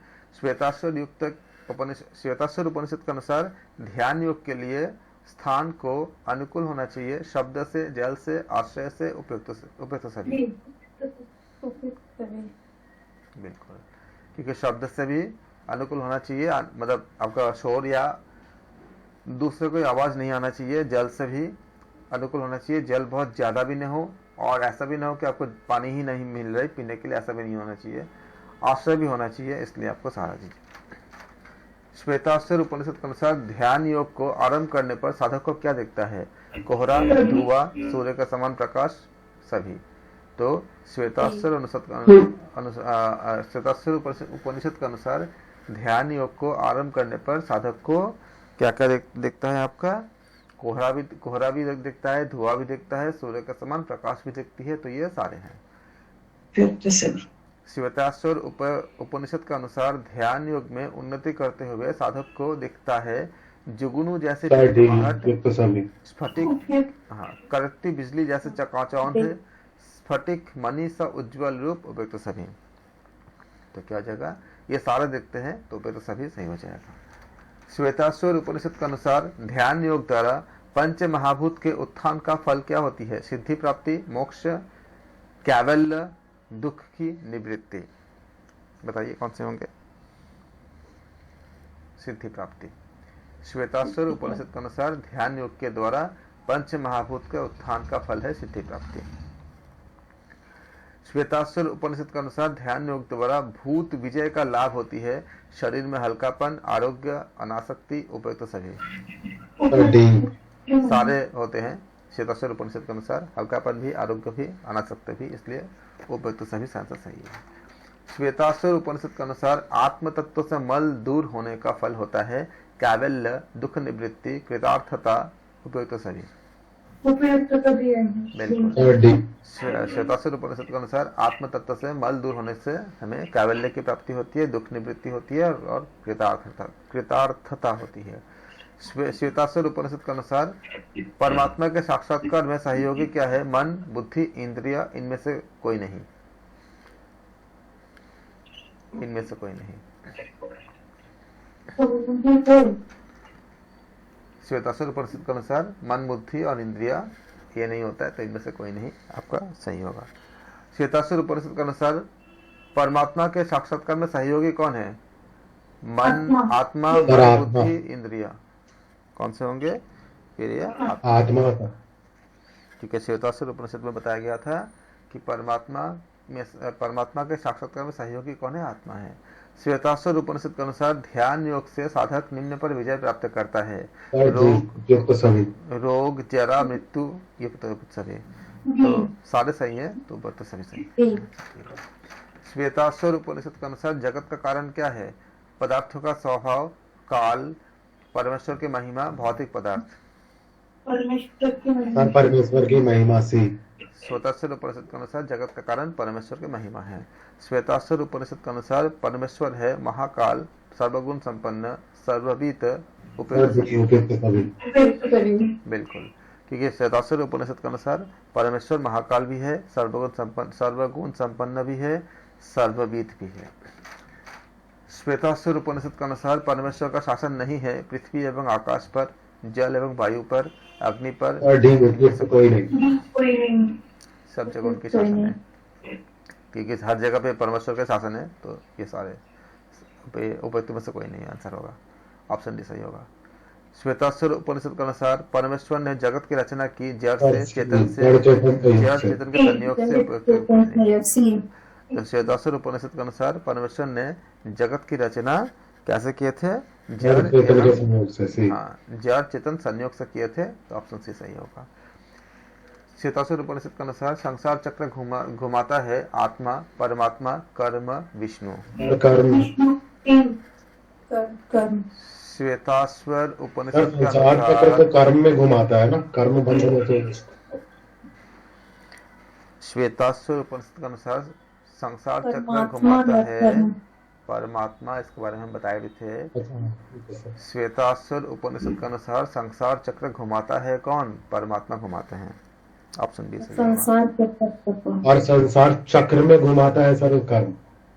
हाँ, थोड़ा सा संसार देखिए। चक्र घुमाता है, नील इसका आने का ख्याल तक रखना। ये नहीं है। हाँ, नील थोड़ा कर्म हो जाएगा। श्वेताश्वर उपनिषद के अनुसार संचित कर्मों के बंधन से मुक्ति मिलती है परमात्मा शरणागति से, पुनर्जन्म से, भोगने से, रोने से। शरणागति से। एक। परमात्मा शरणागति से। श्वेताश्वर उपनिषद के अनुसार संचित कर्मों के बंधन से मुक्ति मिलती है परमात्मा का शरणागति से, तो ऑप्शन ए सही होगा। श्वेताश्वर उपनिषद के अनुसार परमात्मा है त्रिकालातीत, एकमात्र स्तुत्य, सर्वात्मक, तो सही। जी। तो ये सारे हैं, तो फिर सही हो जाएगा। श्वेताश्वर उपनिषद के अनुसार लोकपाल के शासक है परमात्मा, इंद्र, विष्णु, गणेश। सर परमात्मा। तीन परमात्मा। बिल्कुल। श्वेताश्वर उपनिषद के अनुसार लोकपाल के शासक कौन है? परमात्मा है। श्वेताश्वर उपनिषद के अनुसार परमात्मा का स्वामी है वायु, कोई नहीं, लोकपाल, इंद्र। सर कोई नहीं। कोई नहीं। बिल्कुल, क्योंकि उनका स्वामी कोई नहीं है। श्वेताश्वर उपनिषद के अनुसार परमात्मा का कोई स्वामी नहीं है, तो न तो वायु है, न लोकपाल है, न इंद्र है, तो ऑप्शन क्या होगा? कोई नहीं होगा। श्वेताश्वर उपनिषद के अनुसार परमात्मा है कार्य, करण, स्वरूप भूत, उपयुक्त सभी। स्वरूप भूत। करण है, कारण है। श्वेताश्वर उपनिषद के अनुसार परमात्मा स्वरूप भूत है, ना तो वो कार्य से मतलब है, ना कारण से मतलब है। कार्य कारण उनको स्पर्श नहीं करता, तो डी भी सही नहीं होगा, तो क्या होगा? स्वरूप भूत होगा, अपने स्वयं के भूत में ही है। पर पतंजलि ने भी बताया ना, क्लेश कर्म विपाक आसारे परम दृष्टा। बिल्कुल। श्वेताश्वर उपनिषद के अनुसार परमात्मा नहीं है क्या? परतंत्र, अनादि, अजन्म, सनातन। परतंत्र नहीं है। ठीक है। श्वेताश्वर उपनिषद के अनुसार परमात्मा अनादि भी है, अजन्मा भी है और सनातन भी है, तो परतंत्र नहीं है। श्वेताश्वर उपनिषद के अनुसार परमात्मा नहीं है परिपूर्ण, साकार, परम कारण, सर्वाधिपति। साकार नहीं है, वो निराकार है। क्योंकि परमात्मा परिपूर्ण भी है, परम कारण भी है, सब चीज का कारण स्वयं परमात्मा ही है, सर्वाधिपति भी है, तो साकार नहीं है, तो परमात्मा आपका ऑप्शन भी सही होगा। श्वेताश्वर उपनिषद के अनुसार मोस्ट अप्रोप्रिएट आंसर। श्वेताश्वर उपनिषद के अनुसार परमात्मा स्वयं को ऐसे आच्छादित किए हुए हैं जैसे मकड़ी अपने जाल में, चींटी अपने जाल में। जी, चींटी अपने घर में, दीमक लकड़ी में, तोता घोंसले में, तो उसमें हमने क्या देखा था? जैसे मकड़ी अपने जाल में, ये हमें उदाहरण दिया गया था, तो ऑप्शन ए सही होगा। श्वेताश्वर उपनिषद के अनुसार परमात्मा स्वयं को ऐसे आच्छादित किए हुए हैं जैसे मकड़ी अपने जाल में। श्वेताश्वर उपनिषद के अनुसार परमात्मा है कर्मफल भोक्ता, प्रकृति नियंता, अवांछित। क्वेश्चन नंबर 43 में क्या हो जाएगा? नियंता। तो हम क्वेश्चन नंबर 43 में है श्वेताश्वर उपनिषद के अनुसार परमात्मा है नियंता। नियंता। श्वेताश्वर उपनिषद के अनुसार बीज है प्रकृति, पुरुष, परमात्मा, इनमें से कोई नहीं। प्रकृति सब। बिल्कुल। श्वेताश्वर उपनिषद के अनुसार बीज क्या है? प्रकृति है। श्वेताश्वर उपनिषद के अनुसार जीवों के कर्मफल निर्धारित करता है स्वयं जीव, भगवान, परमात्मा, प्रकृति। परमात्मा। श्वेताश्वर उपनिषद के अनुसार परमात्मा को प्राप्त करने का साधन, यहाँ पे याद रखिएगा क्वेश्चन 45 में श्वेताश्वर उपनिषद के अनुसार जीवों के कर्मफल निर्धारित करता है। इसमें कई कर्मफल तो स्वयं जीव निर्धारित करता है ना, कर्म के आधार पर। कर्म के आधार पर कर्म को कर सकता है, कर्मफल को नहीं कर सकता। ओके ठीक है सर। कर्मफल भगवान ने पहले ही बताया। इसकी ये डाउट आप लोग पिछली बार भी गलती किए थे कर्म का फल उसका पहले रीजन है तो होता है ना, क्योंकि मन में ये चीज आ जाता है कि जैसे व्यक्ति स्वयं कर्म करता है, तो हमने बाकी जगह भी पढ़ा है कि जो कर्म करता है उसी का फल वो खुद भोगता है। फल तो आपने तय करते हो ना, फल तो पहले से गरुड़ पुराण में तय किया हुआ है। भगवान विष्णु ने, हाँ ऐसे सर भगवान श्री कृष्ण ने भी कहा भगवत गीता में कि सब निर्धारित मैं ही करता हूँ। हाँ, तो पहले से ही आपका, जैसे सामान्य लाइफ में ले लो, कोई अगर कोई अपराध करता है तो अपराधी अपना दंड थोड़ी ना तय करता, तो कभी दंड ही नहीं लेगा वो। या कोई अच्छा काम करता है तो क्या पुरस्कार कोई खुद तय करता है कि मैंने ऐसा किया मुझे ये पुरस्कार मिलेगा? ऐसा नहीं करता ना, जो अथॉरिटी वो देते हैं। तो ऐसे में कर्मों का फल जो है निर्धारित कौन करता है? परमात्मा करता है, न कि हम करते हैं। हम जैसा कर्म करेंगे उसका फल मिलेगा ये कहा जाता है, लेकिन हम फल क्या मिलेगा, वो फल ईश्वर मतलब परमात्मा के द्वारा तय की जाती है। इसलिए ऑप्शन सी सही है। श्वेताश्वर उपनिषद के अनुसार परमात्मा को प्राप्त करने का साधन क्या है? ज्ञान योग, कर्म योग, ज्ञान कर्म योग में समाहित, या ये सारे? यस, ज्ञान योग भी है, कर्म योग भी है, और ज्ञान कर्म योग में समाहित भक्ति भी है। तो एबीसी सही है, तो इसलिए ऑप्शन डी हो जाएगा सारी चीजें। 47 श्वेताश्वर उपनिषद के अनुसार परमात्मा प्राप्ति का मार्ग मनुष्य को चुनना चाहिए। ज्ञान एवं कर्म योग अपनी रुचि के अनुसार, अपनी योग्यता के अनुसार, उपयुक्त सभी। सभी सर डी होगा। उपयुक्त सभी। श्वेताश्वर उपनिषद के अनुसार, श्वेताश्वर उपनिषद के अनुसार परमात्मा प्राप्ति हेतु अपनाए साधन में लगना चाहिए, तत्परता पूर्वक, शिथिलता पूर्वक, विधि पूर्वक। उपयुक्त सभी। विधि पूर्वक बोला था तो विधि पूर्वक, तत्परता पूर्वक। तत्पर साधन में लग रहे हो, लगते समय क्या करते हो आप? तत्परता तो दिखाते हो ना। विधि पूर्वक उसके बाद अभी आपने क्लास करने आए हो तो क्या आपका तत्परता है? कैसे करते हैं तो उस समय आप तो बाद में सीखोगे आप इसको। विधि पूर्वक तो नहीं होगा, तत्परता पूर्वक। श्वेताश्वर उपनिषद के अनुसार जगत प्रकाशित है सूर्य से, चंद्रमा से, परमात्मा से, तारों से। परमात्मा। बिल्कुल।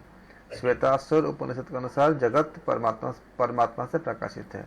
श्वेताश्वर उपनिषद के अनुसार परमात्मा के समक्ष प्रकाश फैला सकता है सूर्य, चंद्रमा, तारामंडल, उनमें से कोई नहीं। कोई भी परमात्मा के सामने प्रकाश नहीं फैला सकता, इसलिए डी सही है।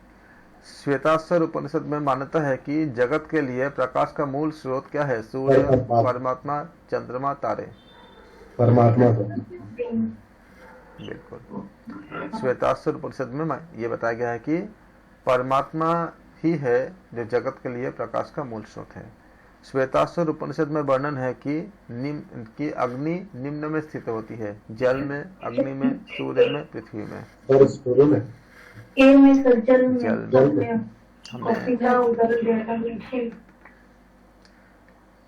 श्वेताश्वर उपनिषद में वर्णन है कि अग्नि किसमें, हमें समझाया तो था आपको इतना सारा चीजें, स्पेस से हमने इतने सारे, हमने साइंस का चीजें बताया था, फर्स्ट लॉ ऑफ थर्मोडायनामिक्स बताया था, विस्कोसिटी बताया था। सर ये क्लास में नहीं किया था ना, तो इसलिए। अच्छा, श्वेताश्वर उपनिषद में वो क्लास आप रिकॉर्डिंग देखना, मैंने सब पूछ लूंगा और नोट्स भी एक बार चेक कर लूंगा।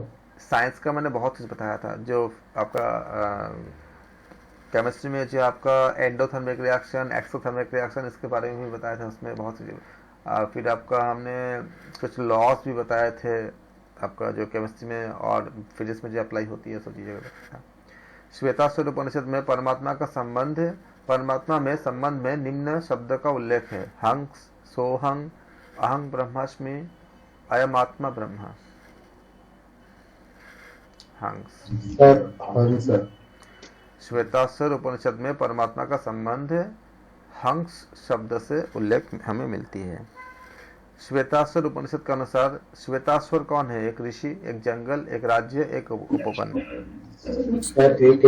एक ऋषि है।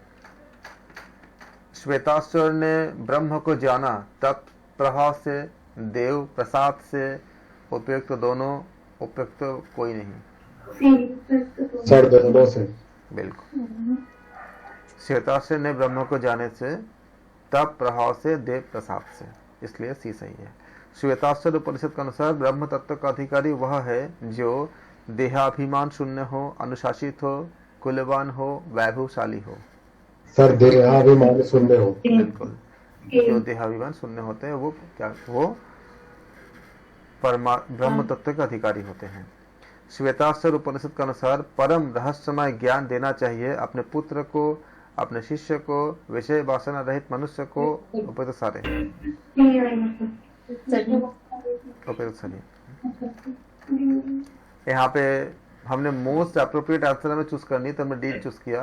वास्तव में क्या होता है, शिष्य को तो देते हैं तो होगा ही होगा और विषय वासना वाला होगा ही होगा, क्योंकि दोनों होगा तो हमने करना ही पड़ेगा, इसलिए हमने इंक्लूड किया। लेकिन वास्तव में क्या होते थे, ऐसा नहीं होते थे। पुत्र अगर योग्य होते थे तभी दिए जाने का ज्ञान दिए जाने वो का। ऑप्शन एप्रोप्रिएट नहीं है, लेकिन फिर ऑप्शन भी तो नहीं है ना। हाँ, क्योंकि पुत्र को तभी ज्ञान जैसे अश्वत्थामा को ब्रह्मशीष जो अस्त्र थे, द्रोणाचार्य ने सारे ज्ञान नहीं दिए थे, जबकि अर्जुन को दिए थे। अश्वत्थामा को ये ज्ञान था। ब्रह्म अस्त्र और ब्रह्मशीर दोनों अलग अलग है। ब्रह्मशीर एक ऐसा अस्त्र है जो पूरे यूनिवर्स के लिए पूरा खतरा हो सकता है। अभी आप नासा ने इसके बारे में थोड़ा सा पता किया है कि ऐसे ऐसे वेव जनरेट होती है जो बहुत ज़्यादा पावरफुल है, लेकिन कुछ बहुत ही लिमिटेड टाइम के लिए होती है। यानी कि ऐसा भी कुछ हो सकता था कि वहाँ पे, क्योंकि जो मैकेनिज्म हमें तो अभी वेस्टर्न विज्ञान को जो फिजिक्स पे काम करते हो तो अभी शुरुआत में है खाली।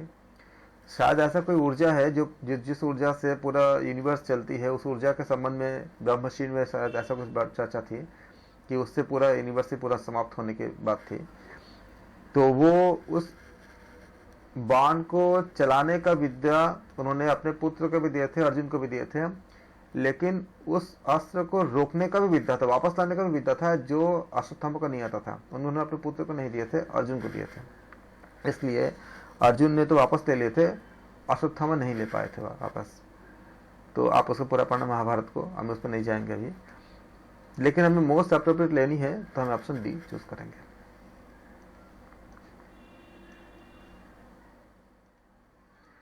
श्वेताश्वर उपनिषद के अनुसार ज्ञान देना चाहिए अपुत्र को, अशिष्य को, अप्रशांत को, तो कोई नहीं डी।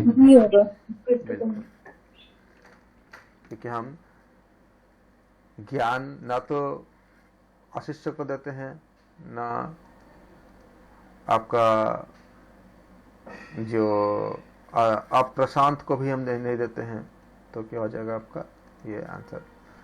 श्वेताश्वर उपनिषद के अनुसार परमेश्वर के ही समान भक्ति होना चाहिए, माता में, पिता में, गुरु में, उपयुक्त सभी गुरु में।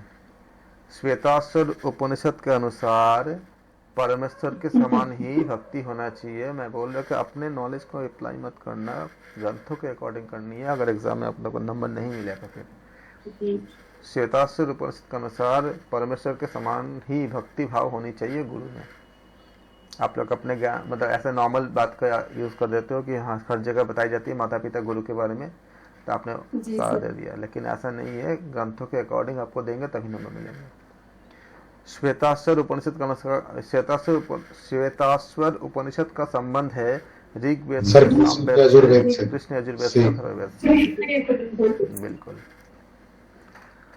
श्वेताश्वर उपनिषद के अनुसार मुमुक्ष हेतु मोक्ष प्राप्ति का साधन है ज्ञान योग, कर्म योग, ज्ञान कर्म में समाहित, भक्ति योग, उपयुक्त सभी। बिल्कुल, क्योंकि ये सारे हैं। मोक्ष प्राप्ति का साधन ज्ञान योग भी है, कर्म योग भी है, ज्ञान कर्म में समाहित भक्ति योग भी है, इसलिए सारे। श्वेताश्वर उपनिषद में जगत के मूल कारण हेतु निम्न शब्द का उपयोग किया गया है: परमेश्वर, परमात्मा, परब्रह्म, उपयुक्त सभी। देखिए श्वेताश्वर उपनिषद में जगत के मूल कारण हेतु जिस शब्द का बारे में बताया गया है, परमेश्वर, परमात्मा, परब्रह्म, ये सारे बताए गए हैं। योग कुंडल्य उपनिषद में वर्णन है कुंभक का, बंध का, ब्रह्म प्राप्ति के उपाय का, ये सारे हैं। योग कुंडल्य उपनिषद में कुंभक का भी वर्णन है, बंध का भी वर्णन है, ब्रह्म प्राप्ति के उपाय का भी वर्णन है, इसलिए सारे सही है। योग कुंडल्य उपनिषद का अनुसार कुंभक किया जाता है सहित, केवल, उपयुक्त दोनों, सगर्भ। पेट के सी। बिल्कुल, दोनों। क्योंकि योग कुंडल उपनिषद में कुंभक सगर सहित भी करते हैं, सगर नहीं करते, सहित भी करते हैं और केवल भी करते हैं, तो क्या होगा आपका सी हो जाएगा। योग कुंडल उपनिषद के अनुसार कुंभक के भेद है 4, 6, 8, 10। 4 भेद है। योग कुंडल उपनिषद के अनुसार कुंभक के 4 भेद है। योग कुंडल उपनिषद में निम्न कुंभक का वर्णन है: सूर्य भेदी, उज्जाई, शीतली एवं भस्त्रिका, उपयुक्त सभी। Sir D. हाँ जी, योग कुंडल उपनिषद में सूर्य भेदी भी है, उज्जाई भी है, शीतली भी है, भस्त्रिका भी है, इसलिए ऑप्शन डी सही होगा, उपयुक्त सभी। योग कुंडल उपनिषद के अनुसार सूर्य भेद कुंभक हेतु अनुकूल स्थान निम्न से रहित होना चाहिए: शीत, अग्नि, जल, उपयुक्त सभी। तो योग कुंडल उपनिषद के अनुसार क्या है, ये सारे हैं, तो आपको डी सही होगा। योग कुंडल उपनिषद के अनुसार कुंभक हेतु सर्वाधिक उपयुक्त स्थान सर्वाधिक उपयुक्त आसन क्या है? पद्मासन, वज्रासन, सुखासन, गुप्तासन। वज्रासन, पद्मासन। योग कुंडल उपनिषद के अनुसार कुंभक हेतु सर्वाधिक उपयुक्त साधन क्या है? पद्मासन है। पद्मासन। योग कुंडल उपनिषद प्राणायाम हेतु उपयुक्त स्थान का होना चाहिए। योग कुंडल उपनिषद प्राणायाम हेतु उपयुक्त स्थान को होना चाहिए शुद्ध एवं सुंदर, समतल, कंकर रहित, उपयुक्त सभी। तो ये सारे ही होने चाहिए, तो उपयुक्त सभी शुद्ध एवं सुंदर भी होना चाहिए, समतल भी होना चाहिए, कंकर रहित भी होना चाहिए, इसके सारे। योग कुंडल उपनिषद के अनुसार सूर्य भेद कुंभक में निम्न नासिका से पूरक किया जाता है: दाहिने, बाई, किसी सभी, उपयुक्त सभी। Sir by. योग कुंडल उपनिषद के अनुसार सूर्य भेद कुंभक में नासिका से पूरक किया जाता है: दाहिने। सूर्य भेदी दाहिना, ऐसा ठीक है। योग कुंडल उपनिषद के अनुसार सूर्य भेद कुंभक दाहिने नासिका से कुंभक में दाहिने नासिका से पूरक किया जाता है। सूर्य का प्रतीक है ना। हाँ। पिंगला नाड़ी। योग कुंडल उपनिषद के अनुसार सूर्य भेद कुंभक में निम्न राशि नासिका से रेचक किया जाता है: दाहिने, बाएं, किसी से भी, उपयुक्त सभी। तो सर योग कुंडल उपनिषद के अनुसार सूर्य भेद कुंभक में बाई नासिका से रेचक किया जाता है, तो ऑप्शन बी सही होगा। योग कुंडल उपनिषद के अनुसार सूर्य भेद कुंभक के अभ्यास से निम्न का निवारण होता है: वायु जनित रोग, उदर कृमि, उपयुक्त दोनों, पित्त रोग। उपयुक्त दोनों। हाँ, योग कुंडल उपनिषद के अनुसार सूर्य भेद कुंभक से वायु जनित रोग भी, उदर कृमि भी निवारण होता है, तो उपयुक्त तो दोनों होंगे, तो सी सही हो जाएगा। योग कुंडल उपनिषद के अनुसार उज्जाई कुंभक में निम्न नासिका से पूरक किया जाता है: दाहिने, बाएं, उपयुक्त सभी, किसी से भी। बाई नासिका से डी आएगा सर। बाएं आएगा। दोनों नहीं, बाई आएगा, दोनों नहीं है। योग कुंडल उपनिषद के अनुसार उज्जाई कुंभक में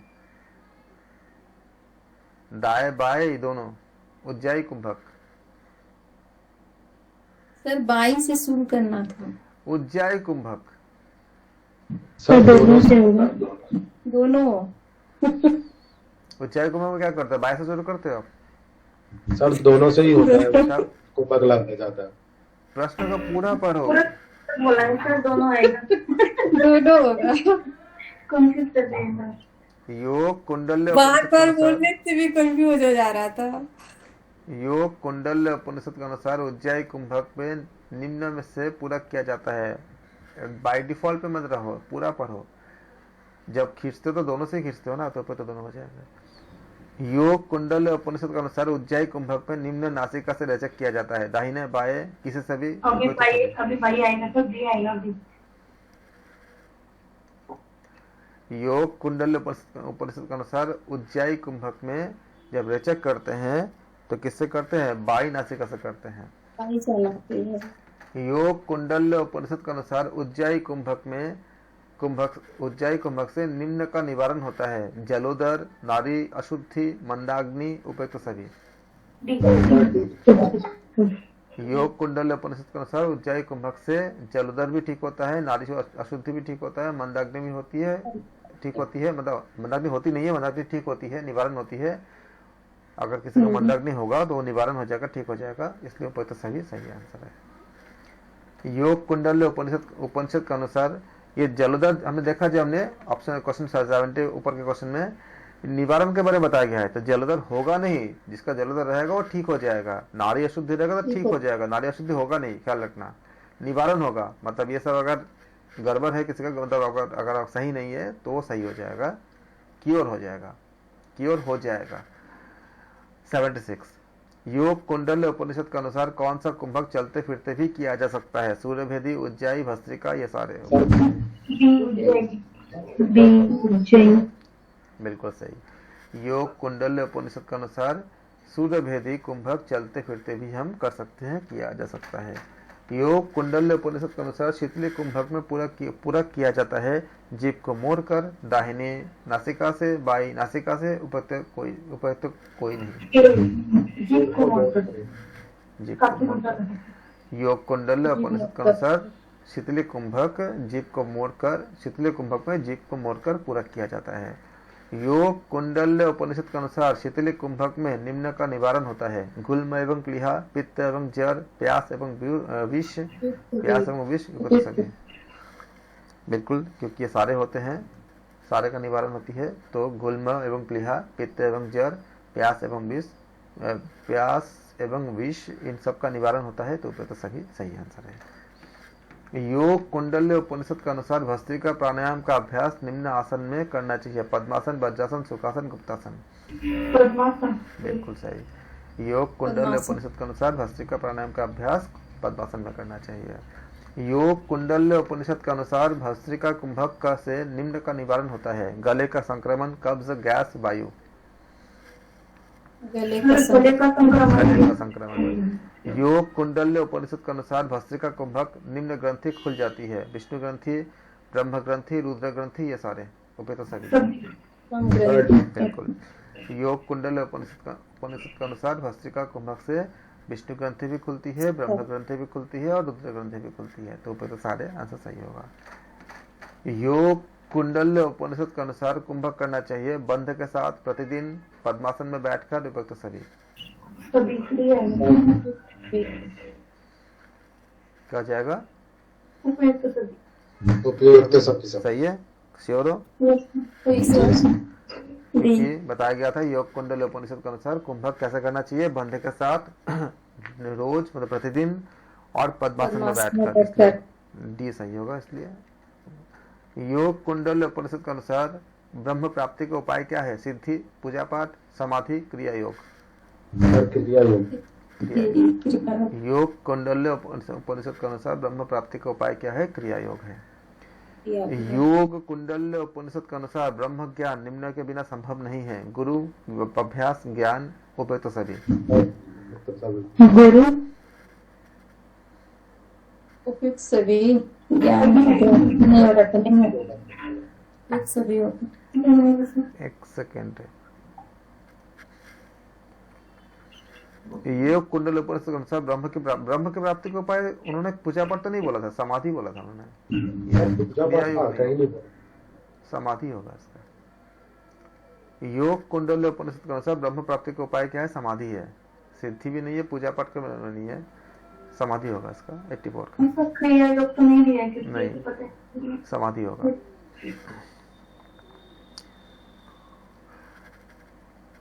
योग कुंडल्य उपनिषद के अनुसार ब्रह्म प्राप्ति का उपाय क्या है? सिद्धि, पूजा पाठ, समाधि, क्रिया योग। तो इसमें पूजा पाठ का कोई वर्णन नहीं था, इसमें समाधि का वर्णन था, तो ऑप्शन सी होगा आपका 84 के लिए।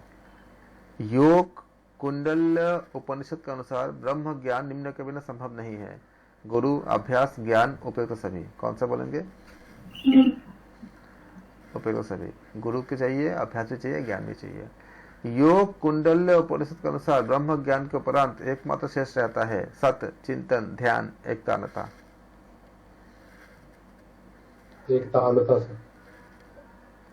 योग कुंडल्य उपनिषद के अनुसार ब्रह्म ज्ञान के उपरांत एकमात्र शेष रहता है सत्य। योग कुंडल्य उपनिषद के अनुसार आत्मा क्या है?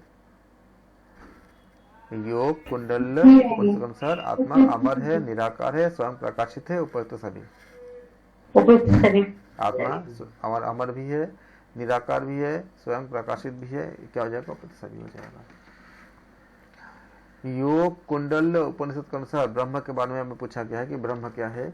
योग कुंडल उपनिषद के अनुसार ब्रह्म है स्वयं एवं स्पर्श रहित, ध्वनि एवं स्पर्श रहित, निराकार, अमर, उपयुक्त सभी। डी, ब्रह्म ध्वनि एवं स्पर्श रहित भी है, निराकार भी है, अमर भी है। योग कुंडल उपनिषद के अनुसार ब्रह्म है द्वैत, अद्वैत, द्वैताद्वैत, विशिष्ट द्वैत, अद्वैत, सारा अद्वैत। अद्वैत। योग कुंडल उपनिषद के अनुसार ब्रह्म है अनादि एवं अनंत, अनश्वर, स्थायी, उपयुक्त सभी। ये आएगा अनादि अनंत। योग कुंडली उपनिषद के अनुसार ब्रह्म है योग चूड़ामण्य उपनिषद में योग के निम्न अभ्यासों की चर्चा नहीं की गई है। यम नियम आसन प्राणायाम प्रत्याहार धारणा, यम नियम आसन प्राणायाम प्रत्याहार धारणा, ध्यान समाधि। यम नियम का नहीं है। बिल्कुल। तो योग चूड़ामण्य उपनिषद में योग के यम नियम के अभ्यासों की चर्चा नहीं की गई है और बाकी आसन प्राणायाम प्रत्याहार धारणा, ध्यान समाधि की चर्चा की गई है। योग चूड़ामण्य उपनिषद के अनुसार जीव निरंतर जपता है सोहम, हंस, ओम, उपयुक्त कोई नहीं। सोहम। योग चूड़ामण्य उपनिषद के अनुसार जीव निरंतर जपता है सोहम, हंस, ओम। हंस का बारे में हम इतने बात किए थे, सोहम तो समझा का सोहम। योग चूड़ामण्य उपनिषद के अनुसार जीव निरंतर हंस जपता है इस ग्रंथ के अनुसार। जी सर जी। योग चूड़ामण्य उपनिषद में निम्न की चर्चा की गई है अजपा जप, गायत्री, हंस, उपयुक्त सभी।